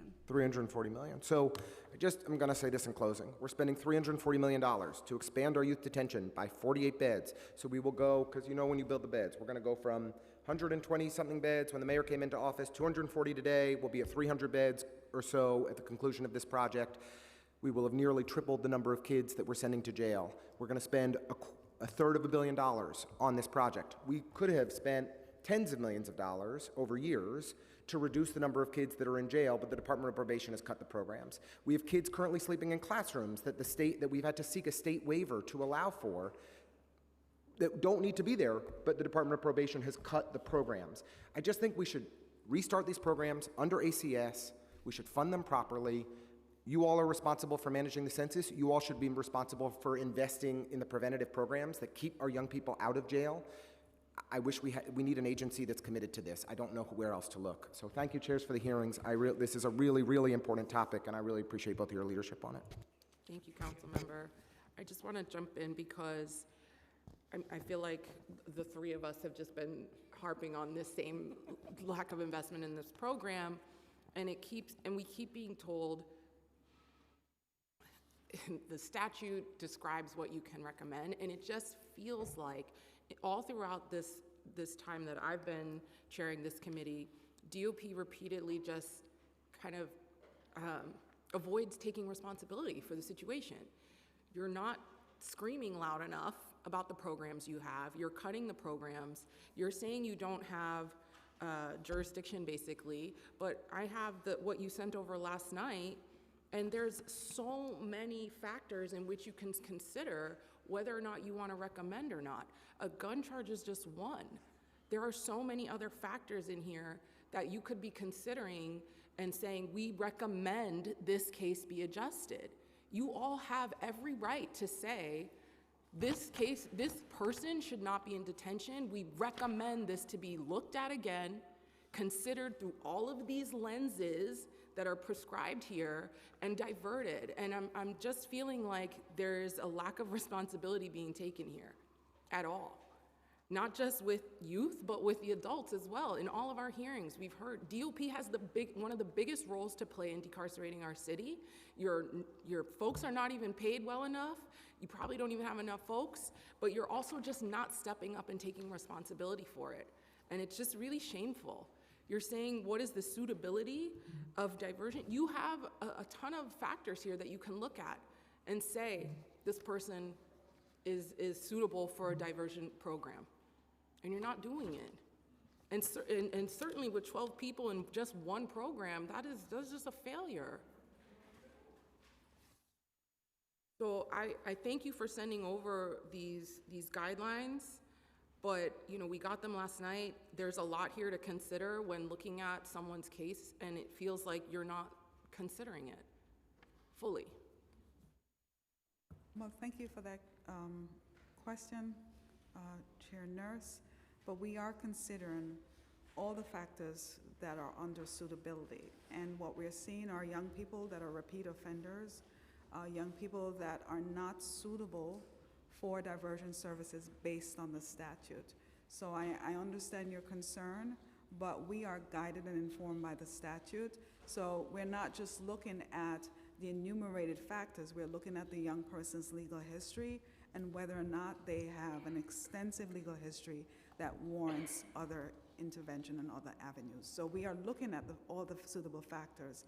We understand that we play a crucial role, an integral role in the decarceration of young people.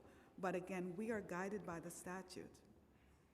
I would love if you could provide in the follow-up, of all your cases this year, the percentage of repeat offenders, because I see that's one of the indicators on here, so we can understand. And then based on the number of cases you provided in your answer to Councilmember Ressler, there was about 800 folks that weren't diverted, roughly. It was a quick math.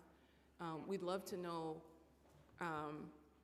kind of an understanding of what is the general makeup of why those cases couldn't be diverted, to help us better understand where you all are coming from. Thank you. Thank you. Councilmember Williams? Hi, I just wanted to know what the statute stipulates around suitability, but is that what you have?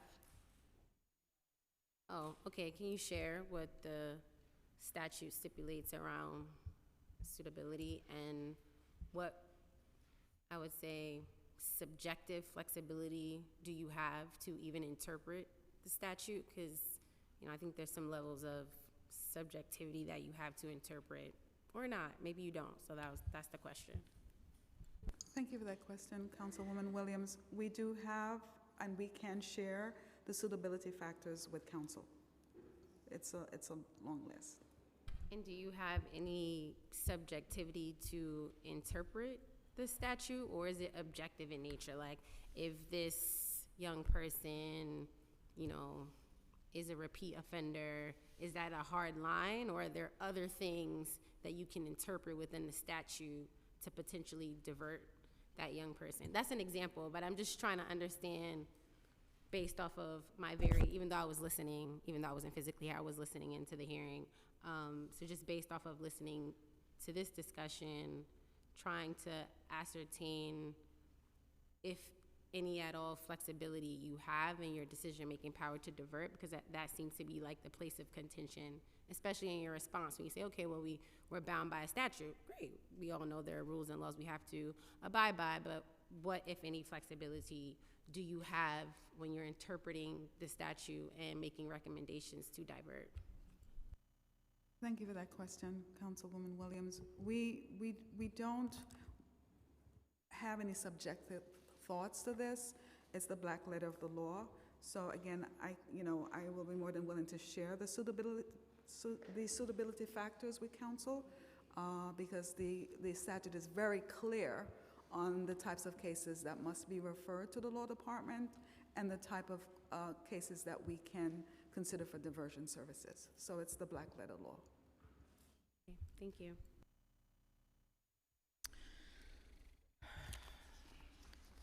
Well, I only have a couple more questions, but I just want to make a statement for the record as well. And I think for me, when we were preparing for this hearing, one of my questions kept being like, is this policy? Like, and just trying to get to like the thought of it, and just to even hear like it's the law and all these things. But I think that even with that, it's still left up to interpretation. So we get to decide how we interpret things and how we move forward as a city.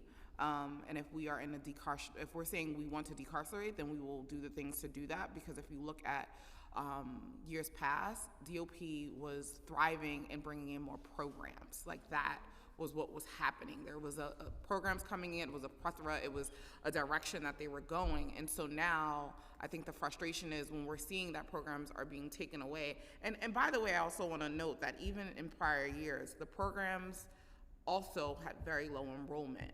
And so it's like, okay, are they low because it's very expensive to operate them? Is it low because young people don't need it? Just trying to get a better understanding, and it's not a lot of information for us there to pull, which also to me is problematic.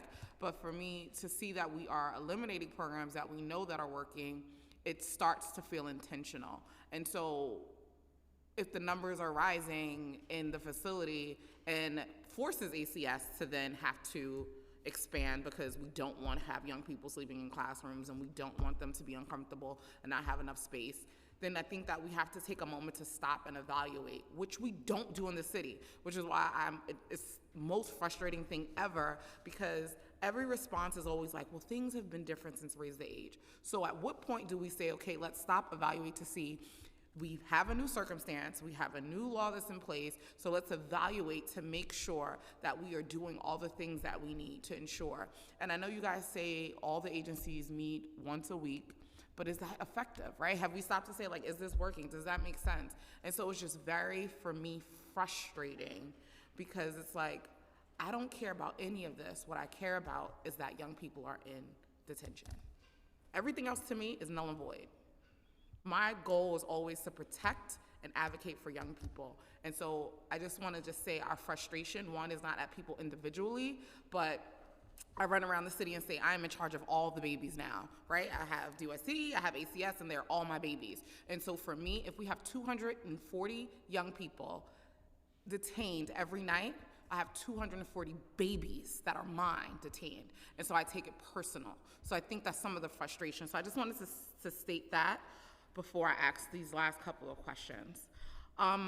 So this question is for ACS. There's a number of reports around staffing challenges, especially in the secure detention facilities. And so just thinking about what this expansion, what does that look like? Because I know when we're here, a lot of times you guys are like, no, you're good on staffing, everything is fine.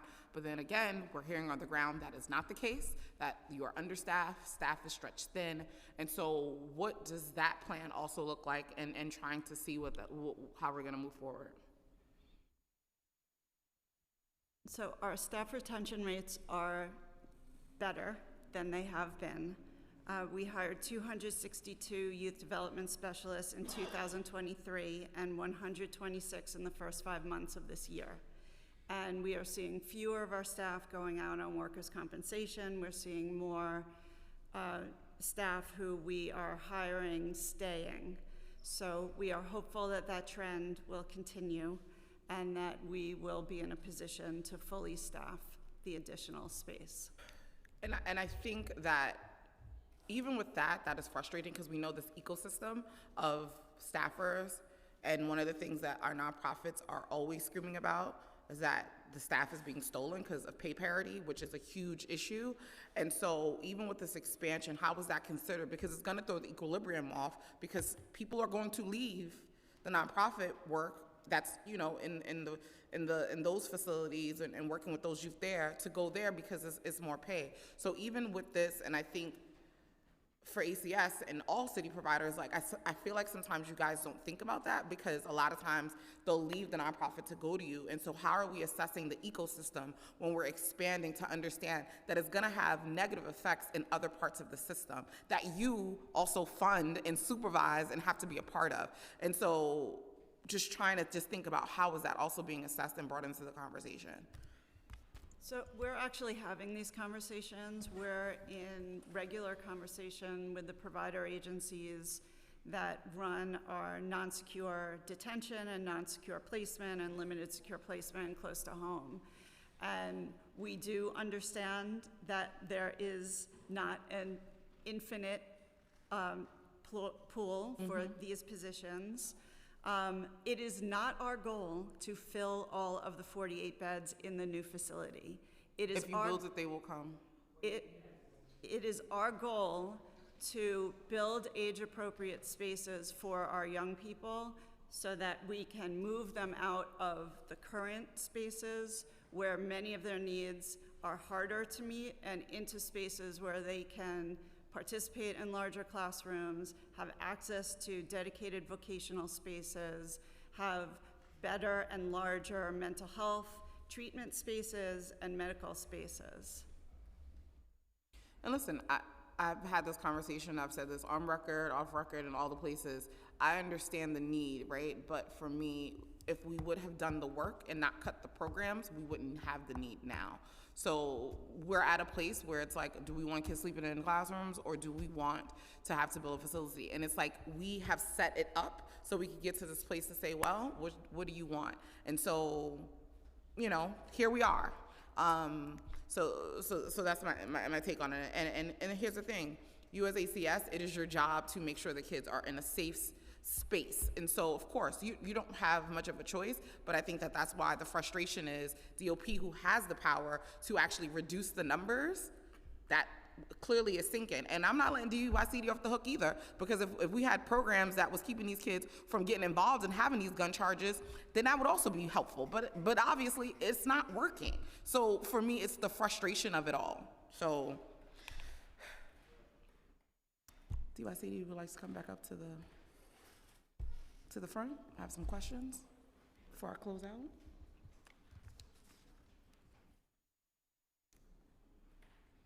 So this year, the New York City Council data team published findings that during the first year of the Cure Violence program, precincts with an active Cure Violence program experienced a 17% reduction in shooting. Given the proven success, how will cuts to Cure Violence programs in FY 2025 budget impact imperative care in critical communities? Chair Stevens, there are no cuts to Cure Violence, to the Cure Violence. All right, the PEGs. So got you. Okay. The PEGs are not with the Cure Violence work. The Cure Violence work is. So are we not, so was there not a PEG where legal aid is now being reduced? I just want to Don't do the differentiate semantics. the difference between, the Cure Violence work is the teams on the ground who have catchments in communities, and that's specific work. But all of this is connected, and so I think that's also part of the problem, that we try to siphon it off as if all this work is not interconnected. And when we start piecing it off, that's part of the problem. And so I know it's easier because for funding purposes, we like to talk about them, but the reality is that is the whole ecosystem. Yeah, and it's all part of, to your point, Chair Stevens, all part of the crisis management system and supportive services. During that time in November, we had to make some dire unfortunate decisions around the funding. And we did cut legal aid in half. I want to say their current budget for FY25 is going to be $1.5 million. The team is actively working with them on what that work plan looks like going into FY25. So at the budget hearing, the commissioner and yourself testified that you were guys having a meeting with those groups. Could you tell us the findings of those meetings and what the next steps are and what the outcomes were? Yep. That meeting that we had, Because it was scheduled the day after my hearing, although y'all told them the day before my hearing, but. It was scheduled for that next Monday after the hearing, and that was scheduled before the hearing, on the record. That's what I just said. I just want to make sure. The meeting was, again, affirming the cut, and then talking about potential ways that it impacts going forward, and then we started a process where they were submitting to us their proposed plan. Okay. I guess the last question I have is just thinking about, and I think ACS kind of already alluded to it with the JJI program around just my concern, especially around with young people who are homeless and runaway youth, and how are we making sure we're providing services for that population, and what is DYCD doing as far as support who are in your facilities and your homeless shelters that the homeless runaway youth young people Nice. are in? Two things I want to call out. One is our, and of course, and you know this well, our Summer Youth Employment Program, where on the emerging leader side of it, where we create an opportunity for young people with those barriers, whether it be homelessness, whether they are justice involved, or youth aging out of foster care. We do get referrals from the agencies, whether it's ACS or Department of Probation as well. So we're ensuring that those slots that can bypass the lottery, because these young people have these circumstances that they're dealing with, that they get work during the summer as well. So that's the only thing that you have to, is there additional services for young people who are in homeless runaway system that Yeah, might of course, become involved? Could you we talk a little have, bit about those absolutely. programs? So as you know, we have 813 shelter beds throughout the city, RSRI beds. 60 of those are for our older youth population as well. We also have the drop-in centers and 24-hour drop-in centers across the city where young people can go get services, also be referred and get to other services as well. But I'm asking more specifically, do we have like specific, like if you are court involved and you have some of these other issues, like do you guys have like specific supports for them who are in the homeless runaway youth shelter? Like is there specific supports? We do. There are in most of them, there are case managers who are there who are working with those young people. They would be the ones kind of ushering working with those young people, triaging, creating an action plan, if you will, for those young people and connecting them to those resources. Okay, I think I'm complete for this moment. Do you have more questions? Well, I think at this time, this is the conclusion of our questions for you guys. Thank you all for coming in to testify. This will not be the last time because we have a lot of work to do and really want us to be working together collaboratively to create a real plan around getting these numbers down in a real way. Thank you. Thank you.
Wait, my pen. I would like to, before we go to public testimony, I would like to acknowledge Councilmember Rita Joseph and Councilmember Shahana Hanif, who's online, who has joined us.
I now open the hearing for public testimony. Sorry, behave. I remind members of the public that this is a government proceeding and that decorum shall be observed at all times. As such, members of the public shall remain silent at all times. The witness table is reserved for people who wish to testify. No video recordings or photography is allowed from the witness table. Further, members of the public may not present audio or video recordings as testimony, but may submit transcripts of such recordings to the Sergeant at Arms for inclusion of the hearing record. If you wish to speak today, at today's hearing, please fill out an appearance card with the Sergeant at Arms and wait to be recognized. When recognized, you will have 2 minutes to speak today on today's hearing topic, coordinating the administration youth decarceration plan. If you have written testimony or additional written testimony you wish to submit for the record, please provide a copy of that testimony to the Sergeant of Arms. You may also email testimony to testimony@council.nyc.gov or other emailed address within 72 hours of the hearing. Audio and video recordings will not be accepted. I guess I'll call the first panel. And I will apologize in advance for butchering everyone's name. I think this is Jackie Gosadin? Nida, what is it, Chet? Nadia Chi. Oh, are you sure it's a T? I don't know. Christopher Jeffries. Cecil, what's this, Treasure? Teber. I'm sorry for butchering your names. And I will continue to say that because I'm going to probably do that for everyone. Thank you.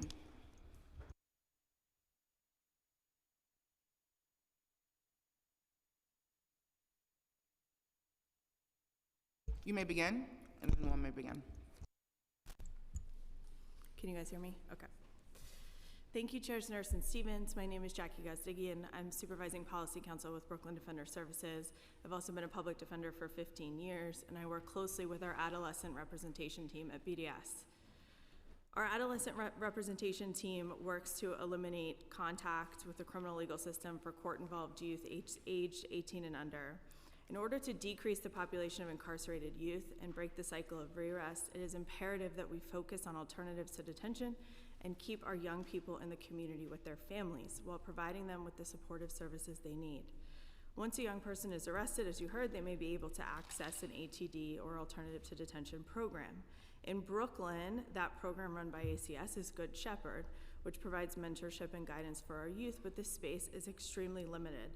We urge the city to increase funding for these ATDs and for additional ATDs run by community-based organizations that have a proven track record of building trust with families and offering resources that meet the needs of families. Programs such as Esperanza, which operated in New York City until it lost its funding, the Youth Justice Network, Exalt, and Community Justice Innovation are just a few examples of effective and trusted programs that are becoming less accessible and have less resources.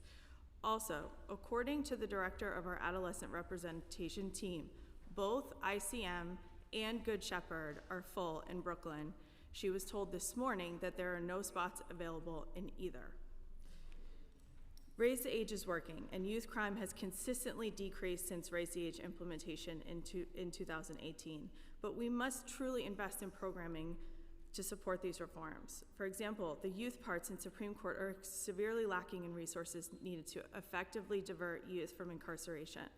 Judges are willing to resolve cases with alternatives to incarceration, but the programming is limited in each borough and there are significant gaps as probation has disinvested in important diversion programming. I also want to address probation's comments on diverting cases. The reason less cases are being diverted is not because the charges coming in are more serious. In fact, the more serious cases are being retained in Supreme Court. Can I just follow up here? Probation, in fact, probation won't divert on any gun case, even D&E gun cases, where a gun is found in a car with multiple young people in the car, for example. They will not divert on any of those cases. We thank the City Council for holding this important hearing today and shining a light on the experience of young people in court that are court involved. We urge the city to continue to invest in real prevention by investing in young people and their families, schools, and communities. Thank you so much.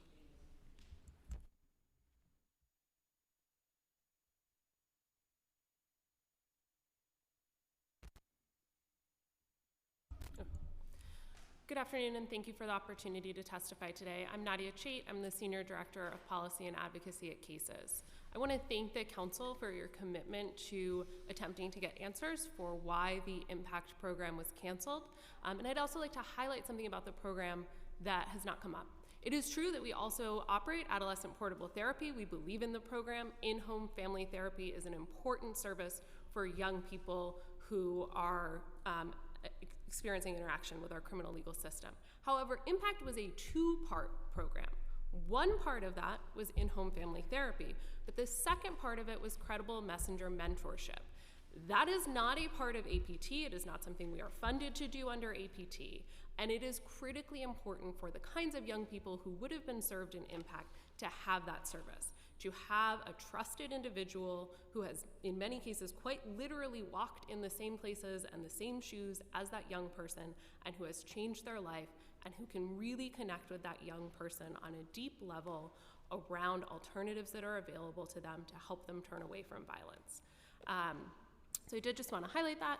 I will also say, in terms of next steps, that while the Commissioner and the Department of Probation generally have talked about, oh, it was small, each site of Next Steps was 16 young people served, and there were over 10 Next Step sites. So it was serving over 100 young people who are at high risk of being the perpetrators or victims of violence, or in many cases both. And so when we look at youth detention numbers increasing, and we look at a program that was serving over 100 young people in our city with the intensive services that they need, these programs shouldn't always be giant programs. This was a program that was really intended to serve a small group of young people with very intensive services. It's not a program that thousands of young people needed, and so it was appropriately targeted.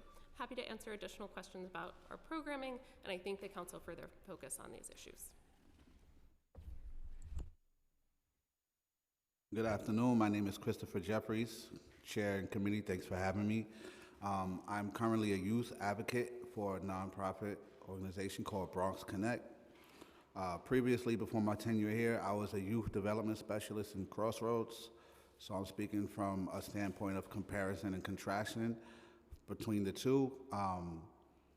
In my experience, I find that alternatives to incarceration work far more better than incarcerating. Whether we're talking about youth or adults, the recidivism rates are way lower. We have a 98% success rate at Bronx Connect with our people who finish the program. At my time in Crossroads, I seen the revolving door for myself, young people going out and then coming back in. So that tells me that the real issue is poverty in our communities, lack of resources in our communities. At my time in Crossroads, we were stretched thin staff-wise. I can't say if that's changed or not, because I've been going since last year doing youth advocacy, and I see that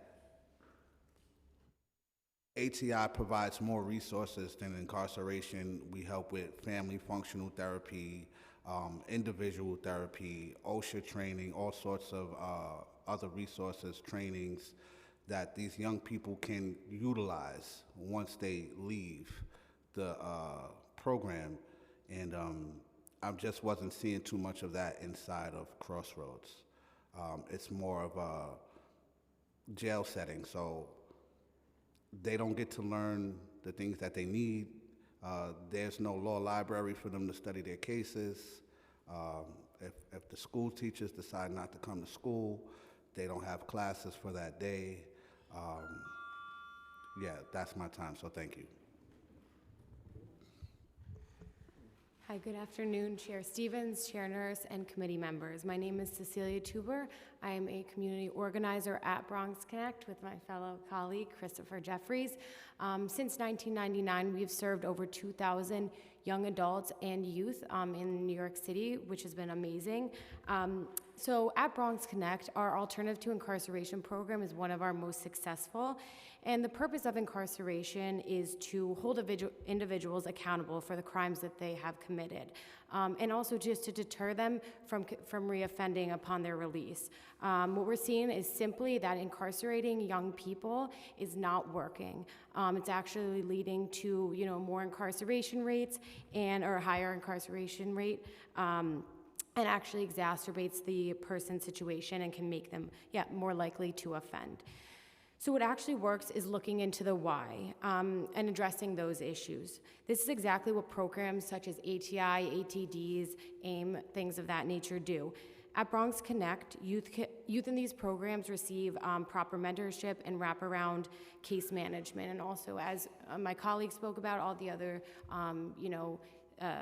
programs that we have. So anger management, self-harm classes, things like that, OSHA trainings, and we take responsibility for the cost of those so that we can lead them to a better and brighter future. And so, one thing that we do is we meet the individuals where they're at. So we see where the need is met or where there are unmet needs, and then we fulfill those with the programs that we have. And if we can't do it internally, what we do is provide them, a connection with one of our, partners across the state. And by looking at, so when I talked about really looking at the why, by looking at the underlying cause of crime and diverting our youth from incarceration early on, we're able to work with them and address their issues and give them a second chance. Do you mind if I just have one more moment? I know your time is valuable. But really the proof is in the numbers. So in a 2018 study of our ATI felony program with our ATI felony program graduates, 97% of those remained felony conviction free within 3 years of being released. We're just seeing right now, how successful these are, and I wish that I could tell you all the stories about the people, not just tell you the numbers, but about the young people who've been through it, and what opportunities they have now, and how they are, have been diverted from a life of crime. And it is really wonderful to see, and it shows again that these programs work. So again, thank you so much, Chair Stevens, Chair Nurse, and committee members for letting me speak today. Thank you. Thank you so much. I would like to acknowledge Deputy Speaker Ayala, who has joined us. So I just had a question, and I know Councilmember Williams has a question, but I just wanted to follow up because in today's testimony, we kind of heard a little bit from Department of Probation, and I guess this is for the Bronx Defenders. You started to talk about it in your testimony. Could you just talk a little bit more about how you haven't seen the diversions that they said that they are doing, and that they're bound by the law and blah blah blah blah blah? If you can give us more insight on your experience. Sure. So what we're seeing in Brooklyn is that what's been happening, what's been very common is that NYPD will arrest groups of young people. They won't just arrest one young person, they'll arrest groups of young people. And so what's going on, particularly with the gun cases, and when I say D&E, those are the lower level gun possession charges. The E charges actually used to be a misdemeanor. Those cases are not being diverted at all. So they're all being referred to the law department, even if it's someone who is sitting in the back seat of a car, for example, and a gun was found in the trunk or a glove compartment. They're not exercising any discretion where they could, even within the letter of the law, to divert these cases. They're not doing that. And by them saying that the reason why less cases are being diverted is because the more serious cases are coming through, that's not what's happening. Those serious cases are actually being retained in Supreme Court. They're not being handled in family court. So those cases have nothing to do with probation's decision to divert or not. Does that make sense? No, I think it gives clarity. No, I really appreciate it, because I think that even we know it was semantics, but it's really good to have it on the record around what is actually really happening. So I'll turn it over to Councilmember Williams and then Councilmember Joseph. Yeah, I think I was going to ask a similar question to the chair, but discretion. I think that was the word I was looking for when I was trying to ask this subjective versus objective question. And so from your vantage point, what types of discretion do they have? Because I think they, in the testimony, sort of alluded to this idea of it's black and white. Like, if the case fits these things, there's no discretion or, I was saying subjectivity around the decision they could make to make a recommendation for a diversion. So if you can just share, like, what types of discretion do you think they have? Is it that they have to explicitly go by what the statute says? I'm looking forward to them sending the statute on what is suitable for diversion. But yeah, just wondering from your vantage point, what discretion do they actually have? Sure. So the discretion is similar to that happens in adult court. So let's say that the police decide to arrest all of the people in the car, for example, and charge them all with possessing that firearm without a license, right? Those charges are then brought to the district attorney's office for the adult courts, and then the district attorney's office makes a decision about whether or not the charges are going to proceed for everyone. Probation in family court has the ability to decide which cases to recommend to the law department and not. So they actually don't need to bring a case for every single one of those young people, but instead what they're doing is just passing everything along and not diverting any of those cases if there's a gun. So they're saying there isn't a policy, but as far as we're seeing, their policy is that if there is a gun involved, that under no circumstances, regardless of what the facts are, they are not diverting any of those cases. And do you think that's specific, because you are giving like a very specific case where a group of young people get arrested, like, which is kind of what I was sort of trying to get at, like, each case is different, and the facts of each case is different. Right. And so are there other examples outside of this one where there's a group of people that got arrested, maybe 3 of the 5 should have been diverted, and maybe 2 potentially should have been referred to the law department, but do you think there are possible discretions in other types of cases, or do you feel the most discretion they have, which seems to be suitable, maybe use that word, suitable to have, or relevant rather, given what you mentioned around how cops are actually incarcerating young people in groups? Mm-hmm. Is it just like the group thing that gives them discretion, or do you think there are other cases? No, I think there are other things, and I think they actually testified. They talked about how they looked at someone's, history of involvement in the legal system and then made a determination based upon that. So, I mean, there's a number of factors, and whatever analysis they're going through internally, at least as far as guns are concerned, the analysis is not, they're not using that analysis to allow themselves to divert. So they're basically defaulting to sending them all to the law department. Thank you so much. So they're not using any of the data to drive that, right? So I know I was hearing earlier that under this administration, our numbers have gone up in young people being incarcerated. So what are we doing with that data in order to make sure that we're not heading in that direction? What are you seeing on the ground as attorneys? What should we be doing along with the non-for-profits, the stakeholders? This is everybody's game in it, right? So, once the public defender's office gets involved, then that means that the petition has been filed, the recommendation has already been made. So I do think that, yes, diverting more cases without referral would certainly drive the numbers of youth incarceration down. I think once the cases are proceeding forward, that there needs to be more alternatives to detention and more alternatives to incarceration. I think it's pretty clear that the judges are, at least when we are asking, we know what the options are, and we are asking for judges to use alternatives to detention instead of incarceration.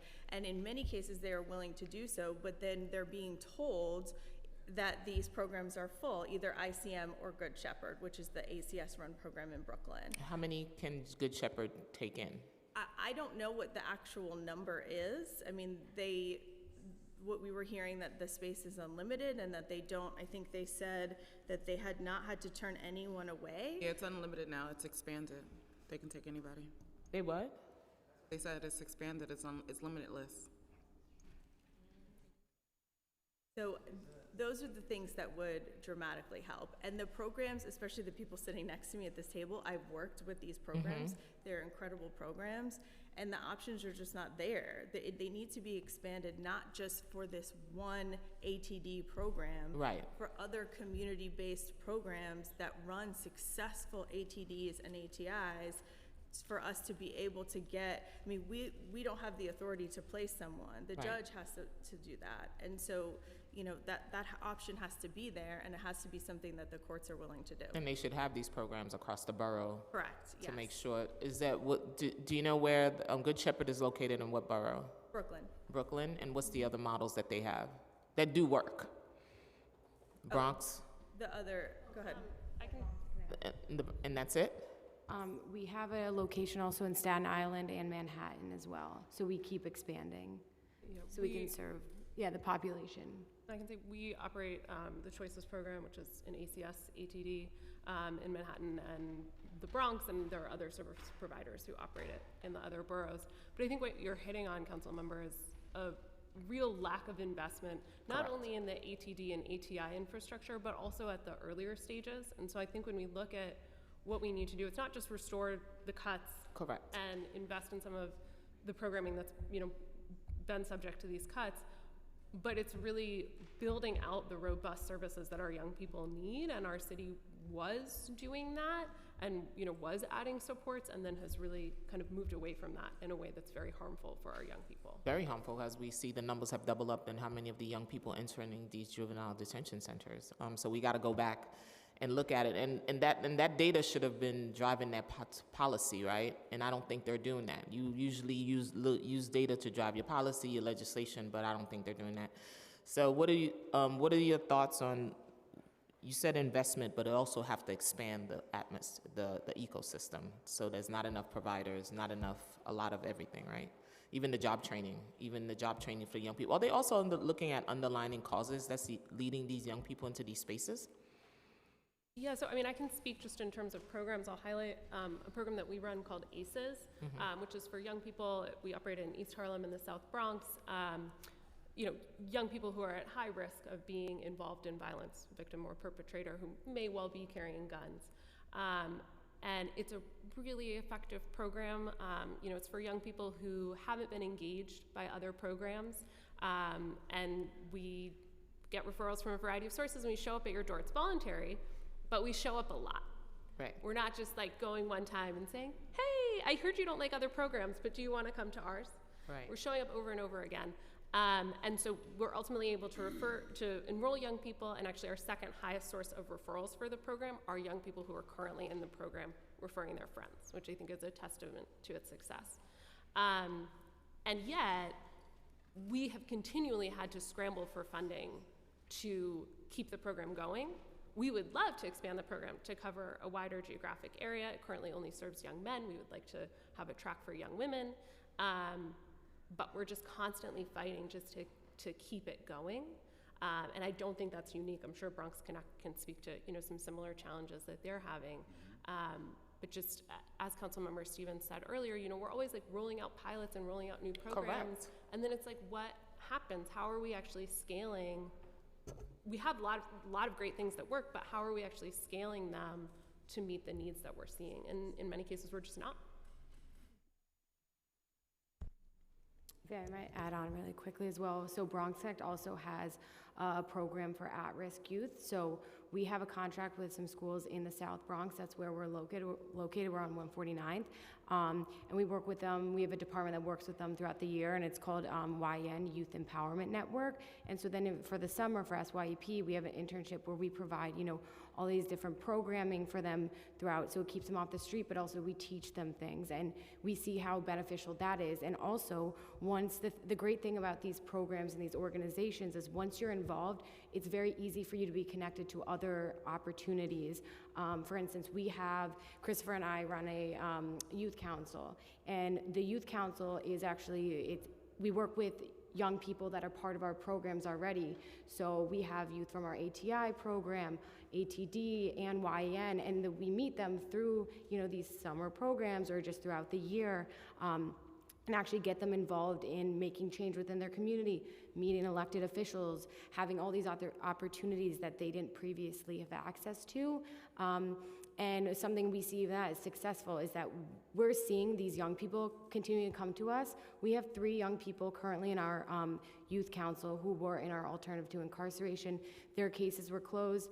They've dealt with them, but they still continue to come to us because they find what we've taught them and what we have, the safe space, is so beneficial to them, you know, in their life. And now they're having these opportunities, again, that they did not have before. And so we're seeing how getting involved in one opportunity can continue to lead to more and more.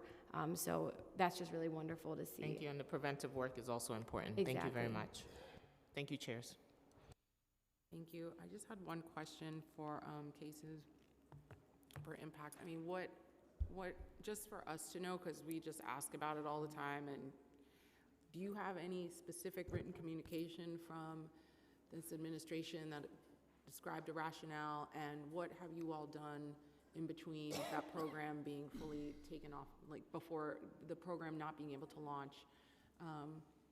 What communication have you had with DOP, with them about the possibility of bringing it back on? Like, they're just like stonewalling us, so the only way we know anything is through what you all might be able to offer us here. Yeah, absolutely. I appreciate the question.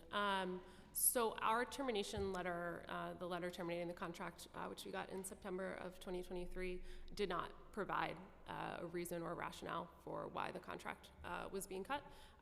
We, of course, reached out to DOP, asked for clarification and explanation, asked them not to cut the program, and we were not able to get any information. The only thing I've heard, unfortunately, is the same as you've heard, where they keep saying that adolescent portable therapy is the same thing, even though it's very, very clearly not the same thing. We were contracted to start the program in January of 2023. It's, you know, a similar program to the program that Esperanza had previously operated. We hired staff, conducted outreach, and we were ready to take our first intakes in May of 2023. I mean, I guess between like where we are now, like what have you, I mean, especially because it's not in this budget. So regarding this budget, what communications have happened between you, or you all have just kind of put it to bed? I just want to know if you're still advocating for it or not. I mean, we would love to see the program restored. We have not been able to have, you know, any conversations with the DOP around why they cut it or the possibility of bringing it back. Okay, thank you. Just a quick question to the Bronx offenders. I know here DOP today said that they do these monthly meetings that go over these programs. I just wanted to confirm, are you guys a part of those meetings? Have you been invited? Because I'm just trying to piece together their outreach situation. As far as I know, no, but I'll follow up with the head of our adolescent representation team and get back to you. Amazing, thank you. That's all for this panel.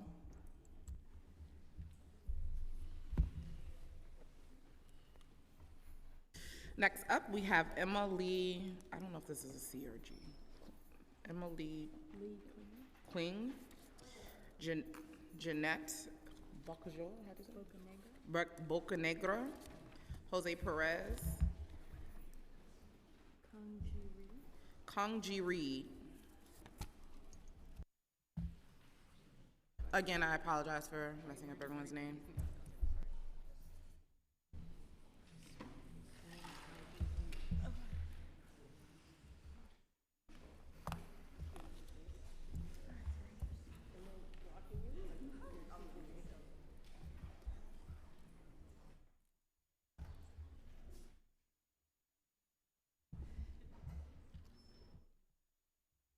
You may begin whenever the spirit hits you.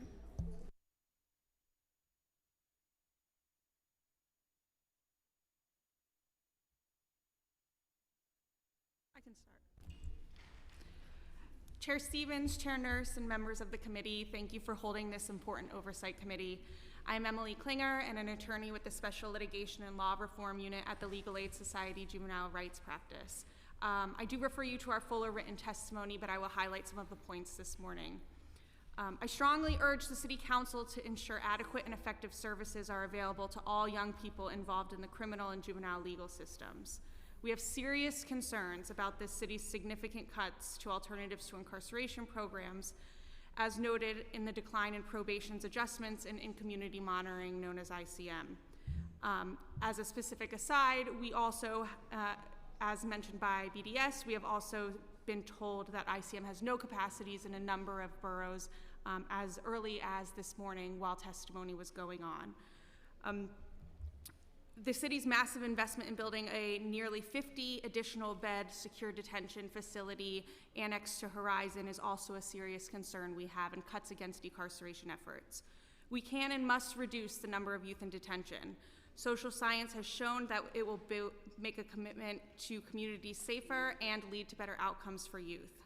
First, we must invest on the front end before a young person ever becomes involved with law enforcement or the legal system. This should include increased in-school social workers, increased access to family therapy and job placement programs. Cure violence programs, including the Legal Aid Society's Community Justice Unit, as mentioned, that had recently experienced large cuts, have been shown to be effective at deterring even the most serious crimes and offenses. These should be expanded, not cut. Second, we must provide a robust array of alternatives to detention and incarceration programming. I can tell you from personal experience recently representing young people in both criminal and family court settings that it takes great efforts for defenders to identify suitable programs that address our clients' needs. Even after a program has been identified, we're often faced with the reality that this program is no longer funded or does not have capacity. Judges, prosecutors, and defenders regularly call for more programming and are looking for off-ramps from the juvenile legal system, even in the context of the youth part. These issues are especially dire in the youth part because adolescent offenders and juvenile offenders account for the majority of youth in secure detention. The lack of alternatives is directly responsible for this increase in secure detention that was spoken about today. Adolescent offenders and juvenile offenders are frequently ineligible for criminal court programming due to age restrictions and for family court services due to funding structures or charge-related restrictions. New York City must conduct regular assessments of the needs for alternative to detentions and alternative to incarceration programming, and then the need must be then met. Funding increasing secure beds at a cost of millions of dollars is not the right path forward. And to address some questions that were posed in the last panel, as I had mentioned, we had recently spoken to our defenders in boroughs. We have been told that ICM is at capacity. In addition, just to clarify the question about probation's discretion, the Family Court Act is the ruling statute. They had mentioned there was black letter law there. However, our interpretation of that isn't quite clear. It's quite discretionary. There are a number of specific crimes that are listed in the Family Court Act. However, it does say that the probation department can request from the court specific acceptance to divert that young person away from filing. I would also note that there is a long list of discretionary qualifications that probation can use to then, outside of those enumerated offenses, can then use to justify bringing it to the law department. So it is not quite as clear once you have the opportunity to take a look at the statute. Thank you. She could, Councilmember Williams, you can follow up with the questions. Yes, please. thank you so much, and thank you for your attention to these issues. Thank you. I get nervous every time I come out. My name is Janet Bocanegra. I wear two hats. I am a national leader of Justice for Families, an organization that works with directly impacted families in the juvenile justice system. I'm also a mother of 6, and in 2010, my youngest introduced me to the system, and I couldn't understand, I couldn't wrap my head around. But what I do know is that there have been programs that have helped our young people. We've shut down facilities that have traumatized and dehumanized our young people. And due to those inhumane treatments, we're dealing with chaos in our communities and trying to fix all the issues that these institutions have been part of. I can't understand that we had 3 large agencies here that we trust in taking care of our children, but what they have done has disrupted their development. I'm not sure why the new administration decided to close and defund many of the programs that have been working, but I also feel that we need the school system here. We need the We need to address the school-to-prison pipeline and not expect probation to be the solution to all the issues that our communities face. Investing in developing a new housing unit or prison, whatever we want to call it, is not productive to the community that we're serving. In 2010, I got involved in a research project, which was a national project, which allowed us to even partner with the Department of Probation. And part of some of the programs that they created was a parent support program. Though parents are not included in decision makings and parents are stigmatized when a young person is navigating the juvenile justice system, but I strongly encourage you to look at some of the successes that has happened during these Alternative to Incarceration program. The community can be a resource, right? Defunding some of these programs is not the solution. I am still working on putting together the pieces of broken young people coming back into our communities.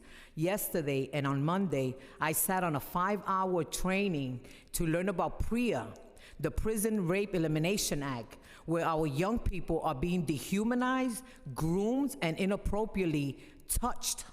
And these are the issues that we're facing. Our young people are also coming back less educated. And when we talk about discretionary decisions, and I'm gonna end it with this, during COVID, every leader was able to make a discretionary decision without looking at a policy, because everyone was being fair about all the injustice throughout all the systems. So we're looking at DYCD, right? They need to do a better job. They use the word violation, or do they work in collaboration with systems, or are they really developing thriving young people? ACS, who we trusted in making sure that young people and families are connected, what they've done is disrupted and tore families apart. And probation, right, has done a great job, and the family court in graduating our young people to the adult side of the system. Thank you.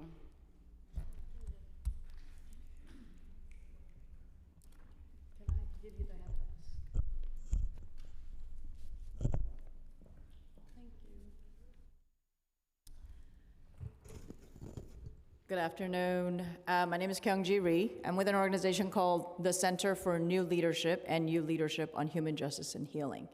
And I know I have 2 minutes, so I'm going to try to cut to the chase.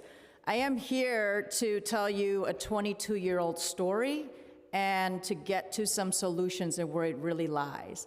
And the real deal has to be done in full depth and in the follow-up. But I want to put out some big thoughts. In your hand is a list of questions that we prepared as we look at some of the proposed expansion plans by ACS, and the talking points that are coming out.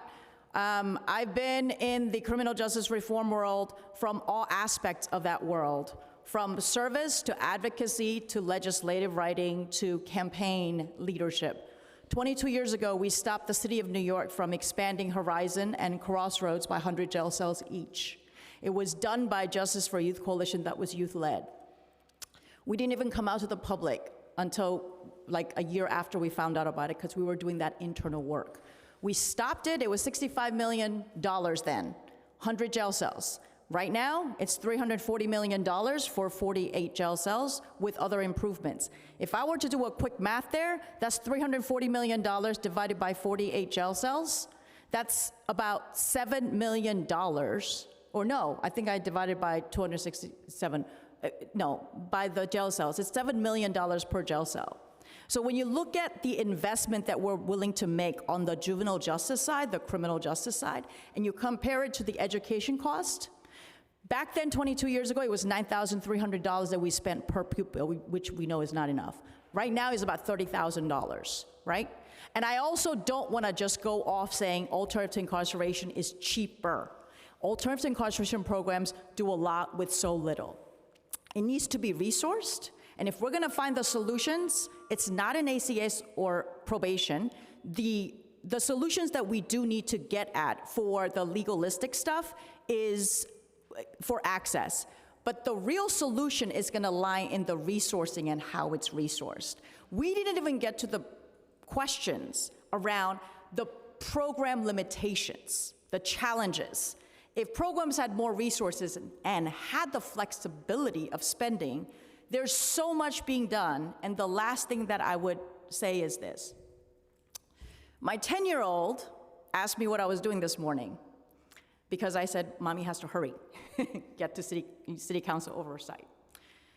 And she asked me what the oversight is about. She's part of everything that we do. Everything that we do, all our staff members bring all our children because we're building a village. It's not about reducing recidivism, it's about building community generational wealth and health in the $1 million blocks that are targeted by policing and state violence. So if we do that lens, she said, but if they build 48 new jail cells, they will have to fill them because they can't leave them empty. So then they will look for ways to lock up kids. A 10-year-old got this notion. So it's about priorities and willpower, and the solutions are there, and we will follow up as such. Thank you. Thank you for that. Good afternoon, and thank you, Chair Stevens and Chair Nurse, for holding this important hearing. My name is Jose Perez. I am the project manager of Youth and Power at the Children's Defense Fund New York. I come to this work as a lived expert in the child welfare system and also juvenile detention system and also the adult criminal justice system. And also as a former service provider for cases. Today at the Children's Defense Fund, I work with impacted young people to help shape the policies that affect their lives while transitioning out of the foster care system. I take pride in centering the voices of young people as we live by the motto, no policy about us without us. As the city plans to expand programming space and increase beds in secure detention, it is critical to focus on decarceration. And it's by the testimony that I heard earlier, it's obvious that our leaders have no idea what decarceration means. We need to support as many young people as possible in the community, and that will require coordination by all the city agencies, and that means ACS, DYCD, MOCJ, and DOP. These departments' heads need to be held more accountable for their actions. It is a gross miscarriage of public service when a leader in any department is not a subject matter expert in the field they were hired to work in. I work with young people every day. I manage the direct cash transfer for 100 emerging adults out of the foster care system in New York. I am led by their power and love, and I am saddened to hear that our people in powerful positions are not listening to them. The conversations I am having with young people every day on the ground, young people on our work are clear about what they need. They need jobs and mentoring, support from healing from trauma. We have not said anything about trauma in this room since I've been sitting here. We need a more trauma-informed care approach. They need more stable housing and community connections. Young people in detention lose all these things when they are on the inside. So the first of many steps toward decarceration is urgent. So in the budget that you are negotiating right now, we must restore the cuts to alternative to detention and youth mentoring programs at the Department of Probation. We stand ready to partner with you. Thank you. Thank you. I just had a follow-up question from some of the testimony because I know you said that as of early as today, folks were told that ICM programs were at capacity. Do you have the boroughs? Because as you heard today, they said that they were ready to go, and it's citywide now. And so I'm just seeing, was there specific boroughs, or was this a trend that they are seeing just citywide as well? Yes, I believe in Staten You could, I'm sorry. Apologies. Yes, I heard directly from Staten Island that from Staten Island practitioners today, just to clear the record, not necessarily from the court liaison today, but Staten Island practitioners today, that in the past week it has been told that ICM was at capacity. I believe, and I would need to check my notes, but I believe within the last week, maybe as early as last Friday, ICM in the Bronx was at capacity. And at least within the last month, ICM in Brooklyn was at capacity. That could also be more frequent than the last month, but that was the last time I spoke to our practitioner. No, I just wanted to make sure we had it on the record because it was said today that it was citywide and there was no limits to them being able to step young people. So I just wanted to make sure we had that If clarified. I could just clarify one more thing for the record. The Legal Aid Society is invited to these monthly meetings Oh, with you guys are the de- invited. Nice. with the Department of Probation. However, those are most specifically focusing on child welfare issues, Oh. and juvenile justice issues are rarely discussed. I checked in with a number of our practitioners who attend those meetings, and that was clarified to us. So I just want to make sure the record is clear on that note as well. So there is a meeting, but it's not necessarily about the programs that we were talking about today and the low capacity and folks not. Okay, thank That's you. my understanding. Thank you. I'm sure. Councilmember Joseph? Thank you. Earlier you mentioned, how long must a young person wait to be placed in a program? What's the wait time? For what type of program? Apologies. Any of the decarceration programs, how long is the wait time? You say sometime you call and they're at capacity. When they say they're at capacity, what are the next steps? At that point, we have a young person who's facing potentially remand or a detention order. And so we're constantly looking at that program or alternative programs. I would say in my experience as a public defender, when that happens, we look to the community and we try to find colloquially alternatives to the alternatives, Got right? it. And we're looking at community therapy, we're looking at community supports, community cure violence programs that aren't run by the city and the state.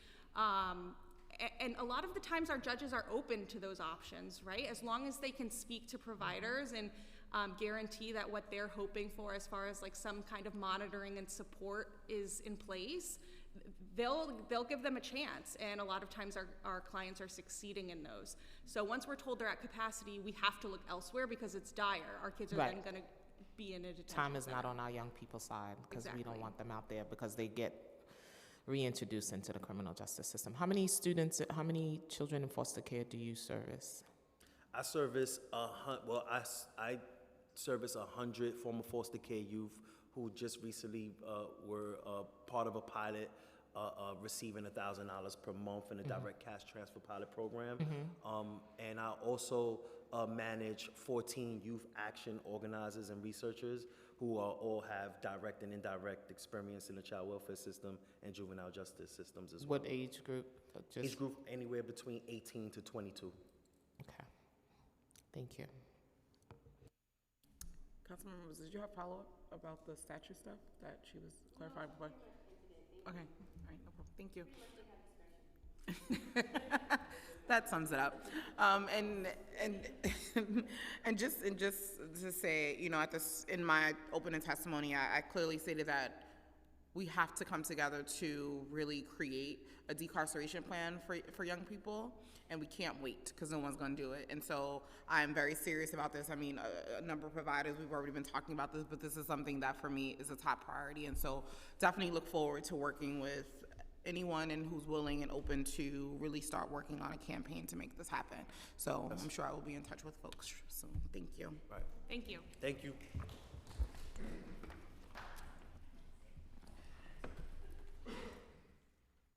We might need another chair because I don't know if there's enough chairs. Rashad Brown, Darren Mack, Crystal Ramona Smith, Chaplain Dr. Victoria A. Phillips, Jason Alari, Aaliyah Gilroy Nickens,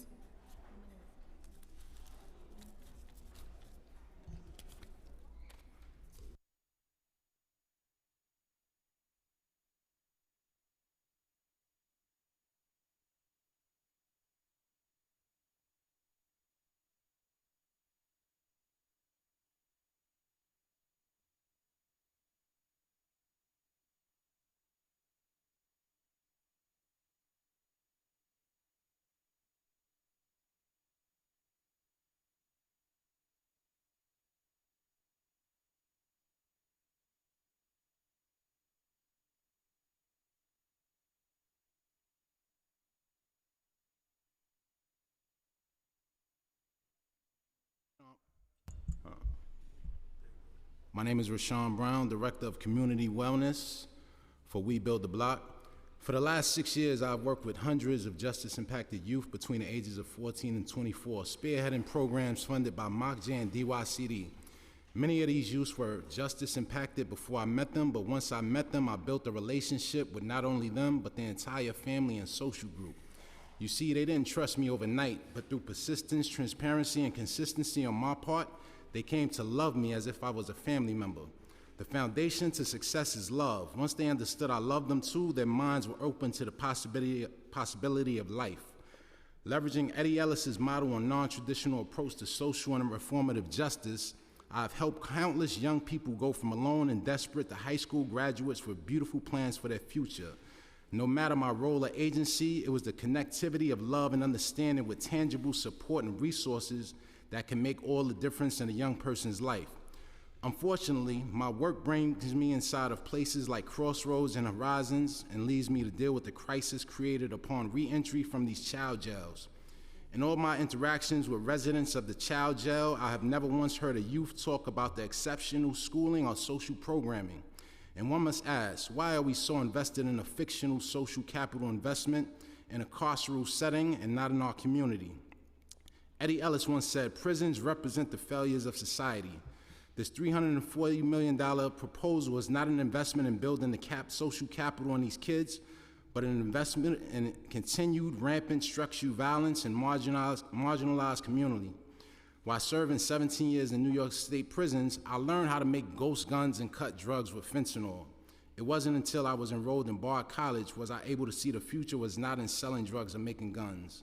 I deserve better and my community deserves better, and better is possible. That is why I made my commitment to helping youth see that education is an investment in self. This 48-bed expansion is definitive proof that you have given up on yourselves and your ability to fulfill your job responsibilities. People have made a commitment to making communities better, stronger, and safer. Instead, you have all sacrificed future generations and communities. I'll end with that. Thank you.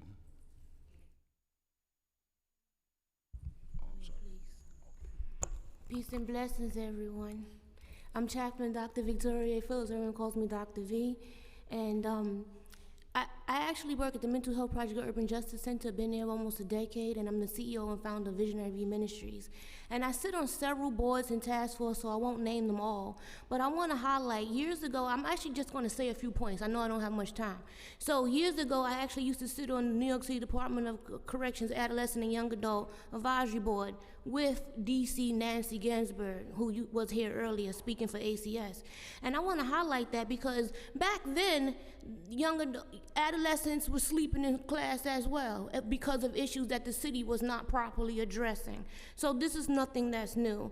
And I also want to highlight, even on the island, we spent millions of dollars as a city to renovate GMDC for the adolescents and young adults before they was moved and after they was moved off the island, and the building was then handed over to officers. So all of that money that could have assisted with public safety on the island and all of that changing someone's life, was taken away and given to officers. And I also want to address buzzwords, legal and repeat offenders. These words actually land differently in different zip codes. And I want to say that because diversion is key. Today, the city said 801 cases are referred for diversion, but how many of them actually end up serving because of the diversion and the pleas that they taken? Because when we talk about rearrest, what does that look like? Because I know in Brooklyn, a rearrest could be walking down the street and the officer target you. My own son was targeted coming home from football practice, and it took 9.5 hours to get him out of the precinct with the other child that he was arrested with.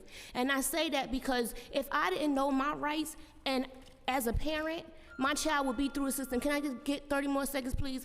And I just want to say how important it is not for us to just talk about diversion and decarceration, but education for the parents that are responsible for these kids, because educating the parents is how we keep our kids out of the legal criminal system, or don't give up all rights. Because even in probation officers will try to get parents to sign all types of forms, giving access to things that they really don't need, even access to school records, and judges use school records. And I know as a parent, I actually fought in probation, and the officer called his supervisor trying to scare me on every way to sign all these forms. And even lawyer that I brought was saying, Dr. V, just sign the forms, and I would not sign them. And I say that because my son walked away. I said, we're going to go to trial. Charges were dropped. The judge ordered that all prints and mug shots be destroyed by the precinct and the state. And I say that because the other child that I helped, his mother was scared, signed the forms. And I say this because 10 days before that boy was supposed to get,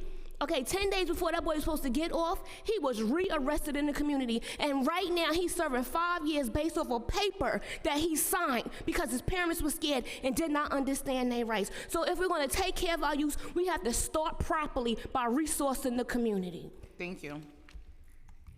Here, Darren.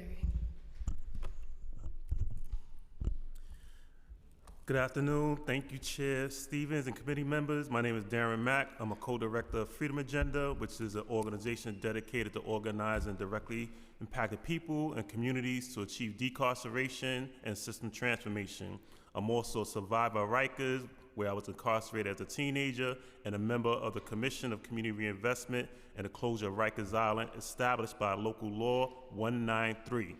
This commission is charged with ensuring significant reinvestment recommendations are made in communities disparately and historically impacted by mass incarceration. I co-chair the Youth Subcommittee, and just before Mayor Adams took office, we released our first set of recommendations outlining dozens of recommendations for upstream community investments. 7 of them focus specifically on youth. I hope we have seen the mayor jump on the opportunity to turn his campaign promises into action and make these investments, closing the pipelines that feed Rikers. Instead, he has ignored the law that requires him to convene our commission quarterly and host public meetings. Meanwhile, the number of admissions to youth jails has skyrocketed, and there are over 1,200 young people 25 and under at Rikers today. The mayor has used these circumstances created by his failed policies to propose an expansion on the Horizon Youth Detention Center and to stall on closing Rikers. We know that locking up more youth will not increase safety. Simply removing a young person from the community does not solve the underlying conflicts and cycles of aggression, protection, and retaliation that drive violence. In fact, conflicts in the streets often carry into jail and prison, and in a horrible cycle, conflicts in jails and prisons carry back into the communities we aim to keep safe. New York City has successful programs that already work to reduce incarceration and improve both wellness and safety for youth. But Mayor Adams repeatedly cut their budgets while maintaining the most bloated jail system budget in the country. I want to thank you, the City Council, for calling on Mayor to restore funding cuts to DYCD and other services that support our youth. Even District Attorneys Darcel Clark in the Bronx and Albert Bragg in Manhattan are telling us that long overdue community investment is what will increase safety, not more incarceration. If the mayor won't agree to those essential changes in the budget, we urge the City Council to use every power you have, including passing a budget amendment to ensure a just budget for our city. Thank you. Thank you. Hello, my name is Christely Romero Smith, and in community, I'm better known as Lily. I'm a program coordinator at Community Connections for Youth, CCFY, in the South Bronx. CCFY first met when I was 15 years old, facing probation and potentially severe consequences. The love, support, and advocacy I received through the South Bronx Community Connections program changed my trajectory of my life. The goal of SBCC was to connect me to my community, and through that connection to myself. My world opened up, and I was provided with resources that set me on the right path. I led my leaders, guided them through the criminal legal system, and shared valuable lessons and best practices with adults working with youth just like me. I became more than a young person who didn't reciprocate. I was activated. My life, my thinking, my self-belief, and my hope were all positively transformed by the relationships I built, thanks to the community supports and system funding.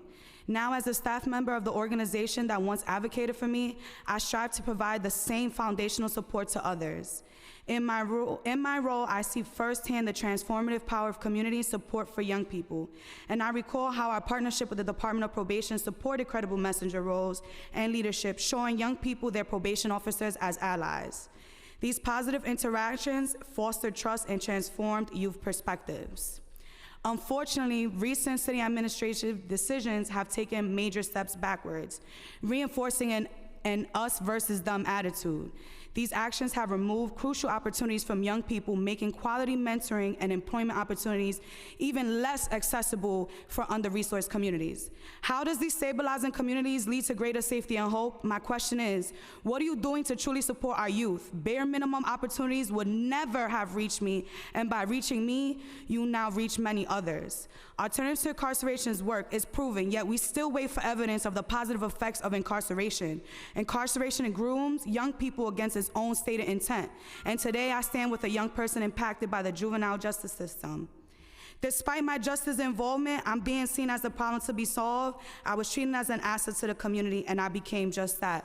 I asked you to change course and end the poor family and community actions. Our mission remains no kids in cages, and we need to invest in our youth and not detain them. By supporting community-based programs, we can create restorative spaces for young people to grow, explore, heal, and learn. Thank you.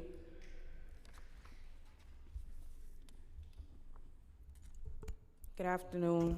My name is Aaliyah Guillory-Nickens. Thank y'all for having us. I currently work as the campaign organizer at Youth Represent, which is a nonprofit organization that provides free legal services and mental health support to young people under the age of 26.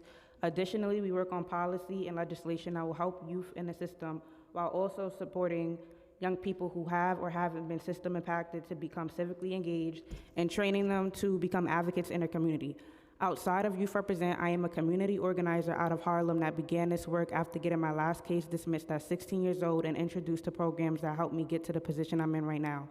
I'm here today to voice my concerns on the city and ACS's plan that do not include youth decarceration, but do unfortunately include adding more beds to detention centers, cutting funding to valuable programs, and other efforts that will do more harm to young people and communities than good. The city, ACS, and probation are moving in a wrong direction when it comes to youth decarceration, and I'm urging you all today to push them to move in the right one. The Department of Probation has significantly cut funding to alternative programs that include mentoring, credible messenger programs, and programs in our communities that are actually keeping young people safe and productive. I've seen it firsthand, and I'm a product of those same programs. ACS received funds that were intended to improve areas of detention such as visitation spaces, services, and programs. Instead, with these funds, they are adding 48 beds with no clear explanation as to if these additional beds are needed. It's completely backwards and senseless to prepare to incarcerate more young people rather than prevent the incarceration of more young people and actually properly care for the young people already incarcerated that are being assaulted, sexually abused, mentally abused, and forced to fight each other and other things in those detention centers.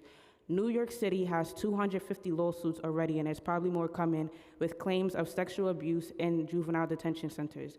That means the priority should not be adding more beds to funnel more young people into those same detention centers or cutting funding to programs that give young people what they need to not come into contact with the system anymore. It seems as if we are still trying to use the same punitive methods in our legal system that we've been using for decades, and we've been seeing it not working. Doing the same thing and getting the same results is an inch away from insanity. Incarceration is and will always be harmful to all parties involved. That includes the people that are being incarcerated, families, and communities. I'm almost done. And locking up our youth at crazy rates will not make the crime drop, that's clear. It is urgent that we invest in prevention and diversion to decrease our secure detention population. The $340 million that ACS plans to invest into secure detention centers needs to be reallocated into community-based programs that prevent youth from entering the system and into the youth part of the Supreme Court that is severely lacking the resources needed to effectively divert youth from incarceration. There are amazing programs really doing, I'm almost done, I'm just gonna say one more point. Thank you. Okay, Thank you. Thank you.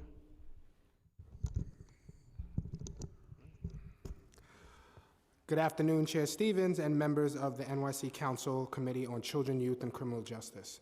And thank you for the opportunity to testify here this afternoon on coordinating NYC's youth decarceration efforts.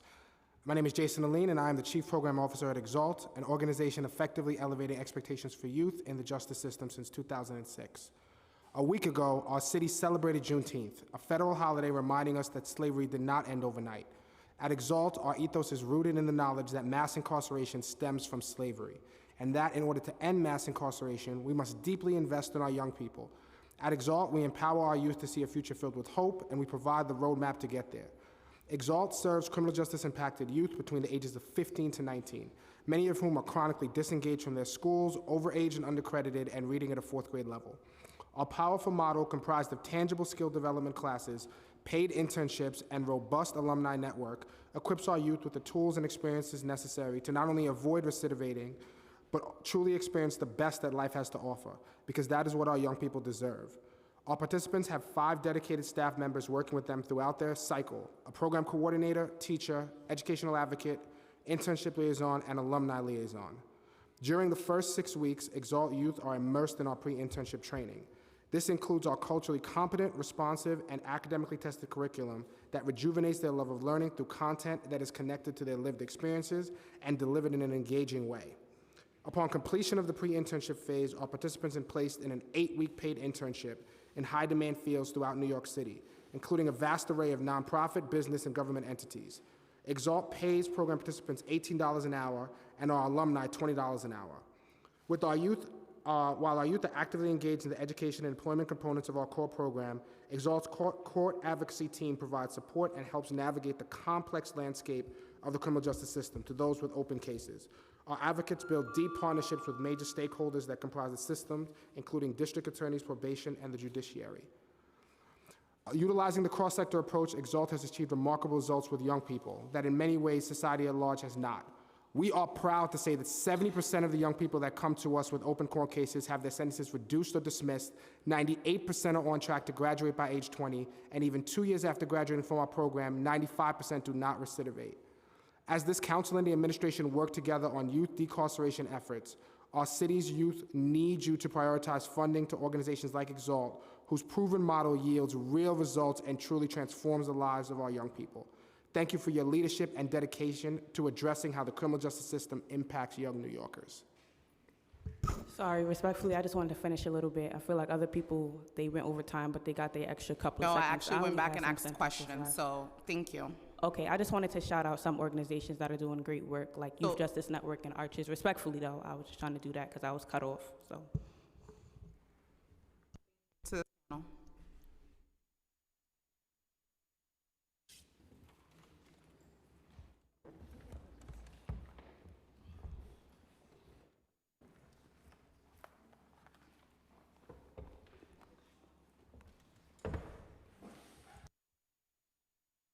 Sean Corey.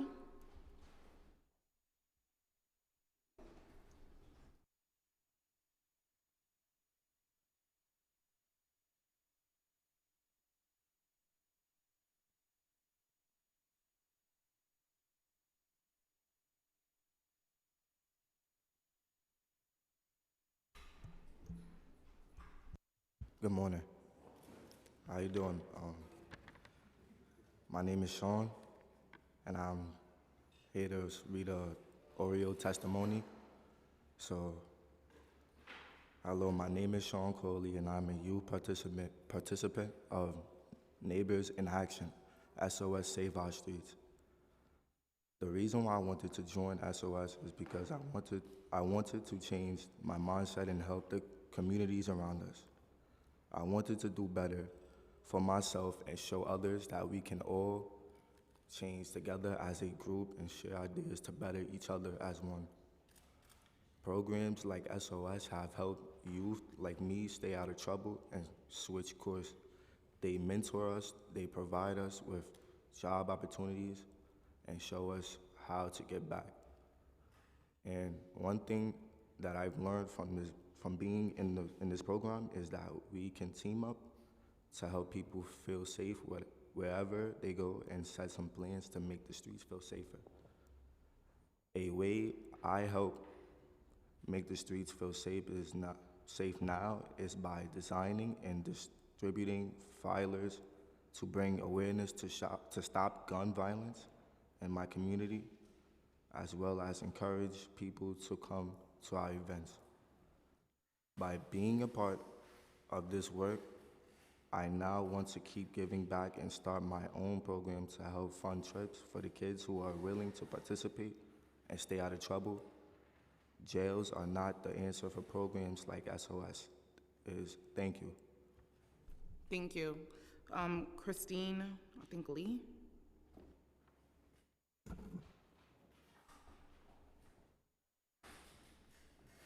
And thank you, young man, for testifying. I really appreciate your testimony today.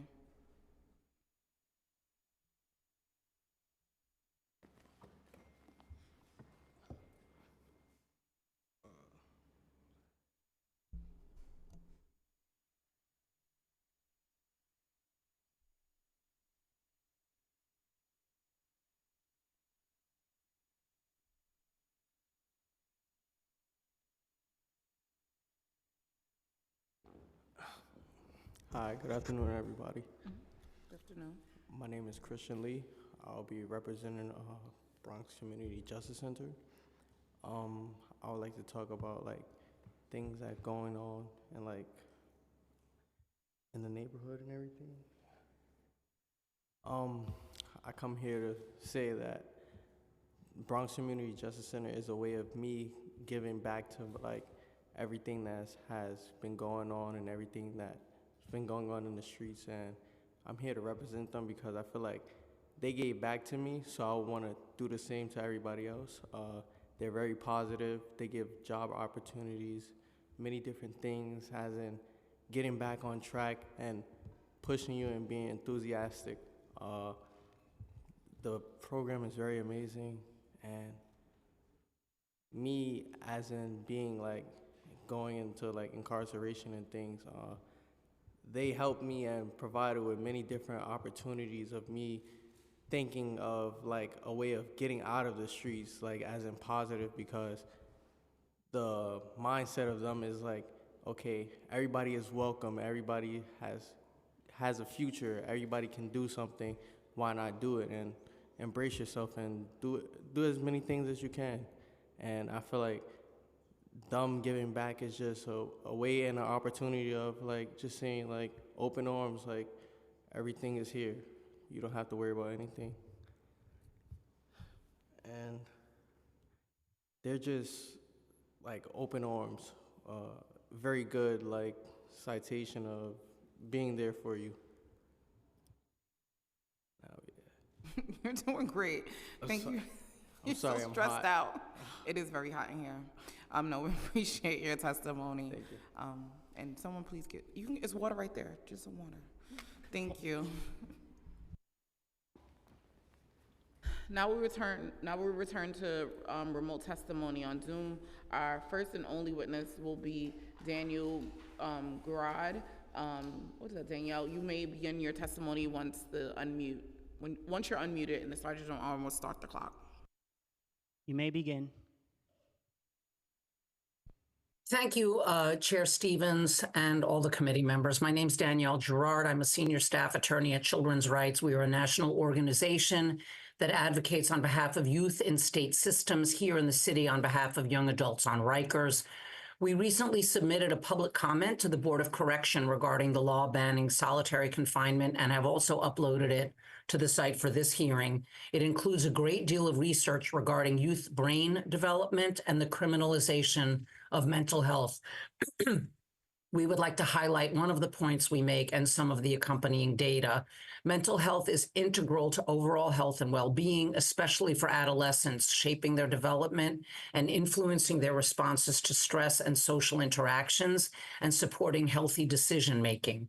The lack of investment in community mental health services results in police and agents of other punitive systems responding to children and youth experiencing psychiatric distress rather than trained behavioral health personnel. As a result, youth with mental health conditions are more likely to be arrested and incarcerated than those without mental health conditions. Nationwide data show that 70% of incarcerated young people present with a diagnosed mental health condition, compared to 18 to 22% of all children. Once involved in the child welfare or juvenile legal systems, youth who are Black or Brown, LGBTQ, and or living with a disability disproportionately face the most profound mental health challenges. Young people themselves describe the child welfare and juvenile legal systems as traumatic, and youth who experience these systems often have poor mental health outcomes. The criminalization of mental health is a direct result is a direct result of the lack of investment in community mental health services. We urge the council to stand firm in supporting our communities, especially when it comes to the health and well-being of all our city's children, incarcerated or not. Thank you for this opportunity to testify.